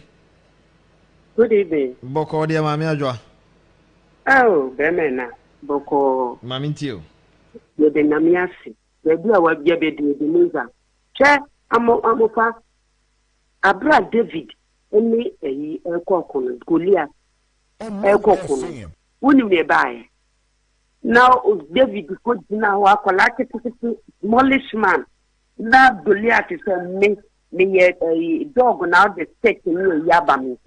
Not a medium mebano in the name of Jesus, the Almighty God, and I'm a deba. Abu ọkọsịsa wọ nsu ase na ọdị daa ọdị sị ẹni sleeping ọtụ no baako ne mu maa sị saa na ebesi nti Ghana fọ na owu ama onipa ewusi wo na wodi eyi baayo wo na wodi ewusi three SSS baayo wo na wodi wee baayo afẹ wo toto adeɛ no ho eti ne te sɛ Ghana fọ papa no mo mie WhatsApp papa no oni adwinto bia de ma yɛn. No plan is so bad at Teno, you will put wire. If you know my money now, wise up. When you wise up, I grew about me. Now, the point I will not know, or Yamikan, it is good. So, Yamino Beko. Let us say, good evening. Good evening. Boko, dear. Yamiadum, now, Mehoya, Twasso. Mida, Munina, see what see you on. About Papa, minimum of my own. Name Kitty and the Kitty so I can see our farm. Okasao, as a more dream, more Yansa. Now, Michelle Bibi, Ewo Ghana, no, I think a CB can consume me, Bibi. A cover 2-3 months, yet 2 abandon your son, American, say a papa. Omanfm. Mother, you know, say, and Catabi.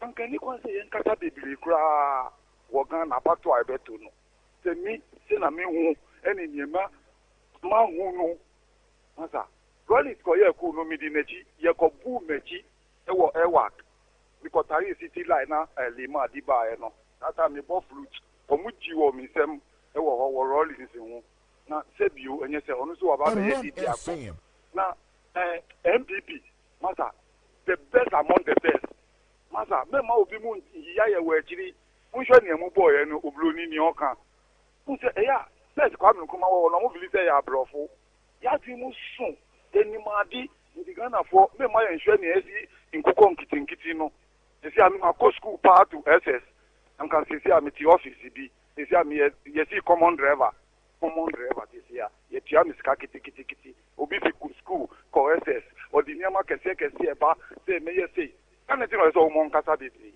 must me call obi sumbra. Good evening. Hello, good evening. Good evening, Papa. Boko there. I am an abdomen. I'm also. Yeah, who ya mami tio? Yo, your family watch it because the free social go for it. Koso. Share a juma moya juma song. But the money I'm going to jump. And I'm moya and I'm also my. Me 2008. I did but me young question. In the same one did for Kasafa or my baby for. Half a year. A cow. I can't say a bra. The ceremony idea yet. Ukufama moye.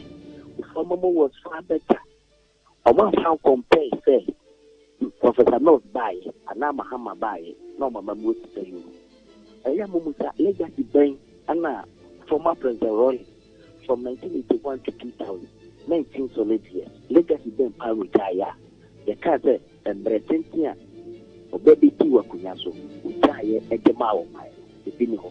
Mumusa say legacy bank and now Professor North from Mahama from 2008 to 2016. Good evening. Boko dear. Jama men fa untwa to aso. Ayu, na odi untwa to de na bi se wo bi no mentia ma kwedina do me kwa binya. E ma de lokro. Ena ho to mo ba compilation ni ta on me tia. Oba. Na me kan ya se ke kana ya te punto ni de de ona ye bre. Ena ye ho tiri e dia. Any of my the woman that you may as I said, because I want to 4 years a day. 4 years depend on about unless I kind of general. 4 years, 8 years the grass want to, the 4 years the papa, what making about one more bravo, a transformer, papa. It will be a mistake. Now, if what is it, you have to tell my doctor about me. What was on your queen? It was the time. 2008 sɛ ɔmampani kɔfoɔ ɛgye mu ama ɛyɛ nanalo ɛna nsɛne nsa kaa yɛ nkɛkɔ yɛni ɛna nkurɔfoɔ adi nneɛma atorɔ sɛ abɛgye yɛ no na so ɔmɛka kyerɛ sɛ ɔmare na ɔmna ka dompe ɛna ɛte ho agyegyei nti mu deɛ ɛyɛ ɔmɔ ase asase ahokyerɛ bɛyi mo so wo sɛ na mode ahokyɛ ni gyaɛ na mopɔɛ ɛnti gamafoɔ ɔma yɛ nimba hɔ.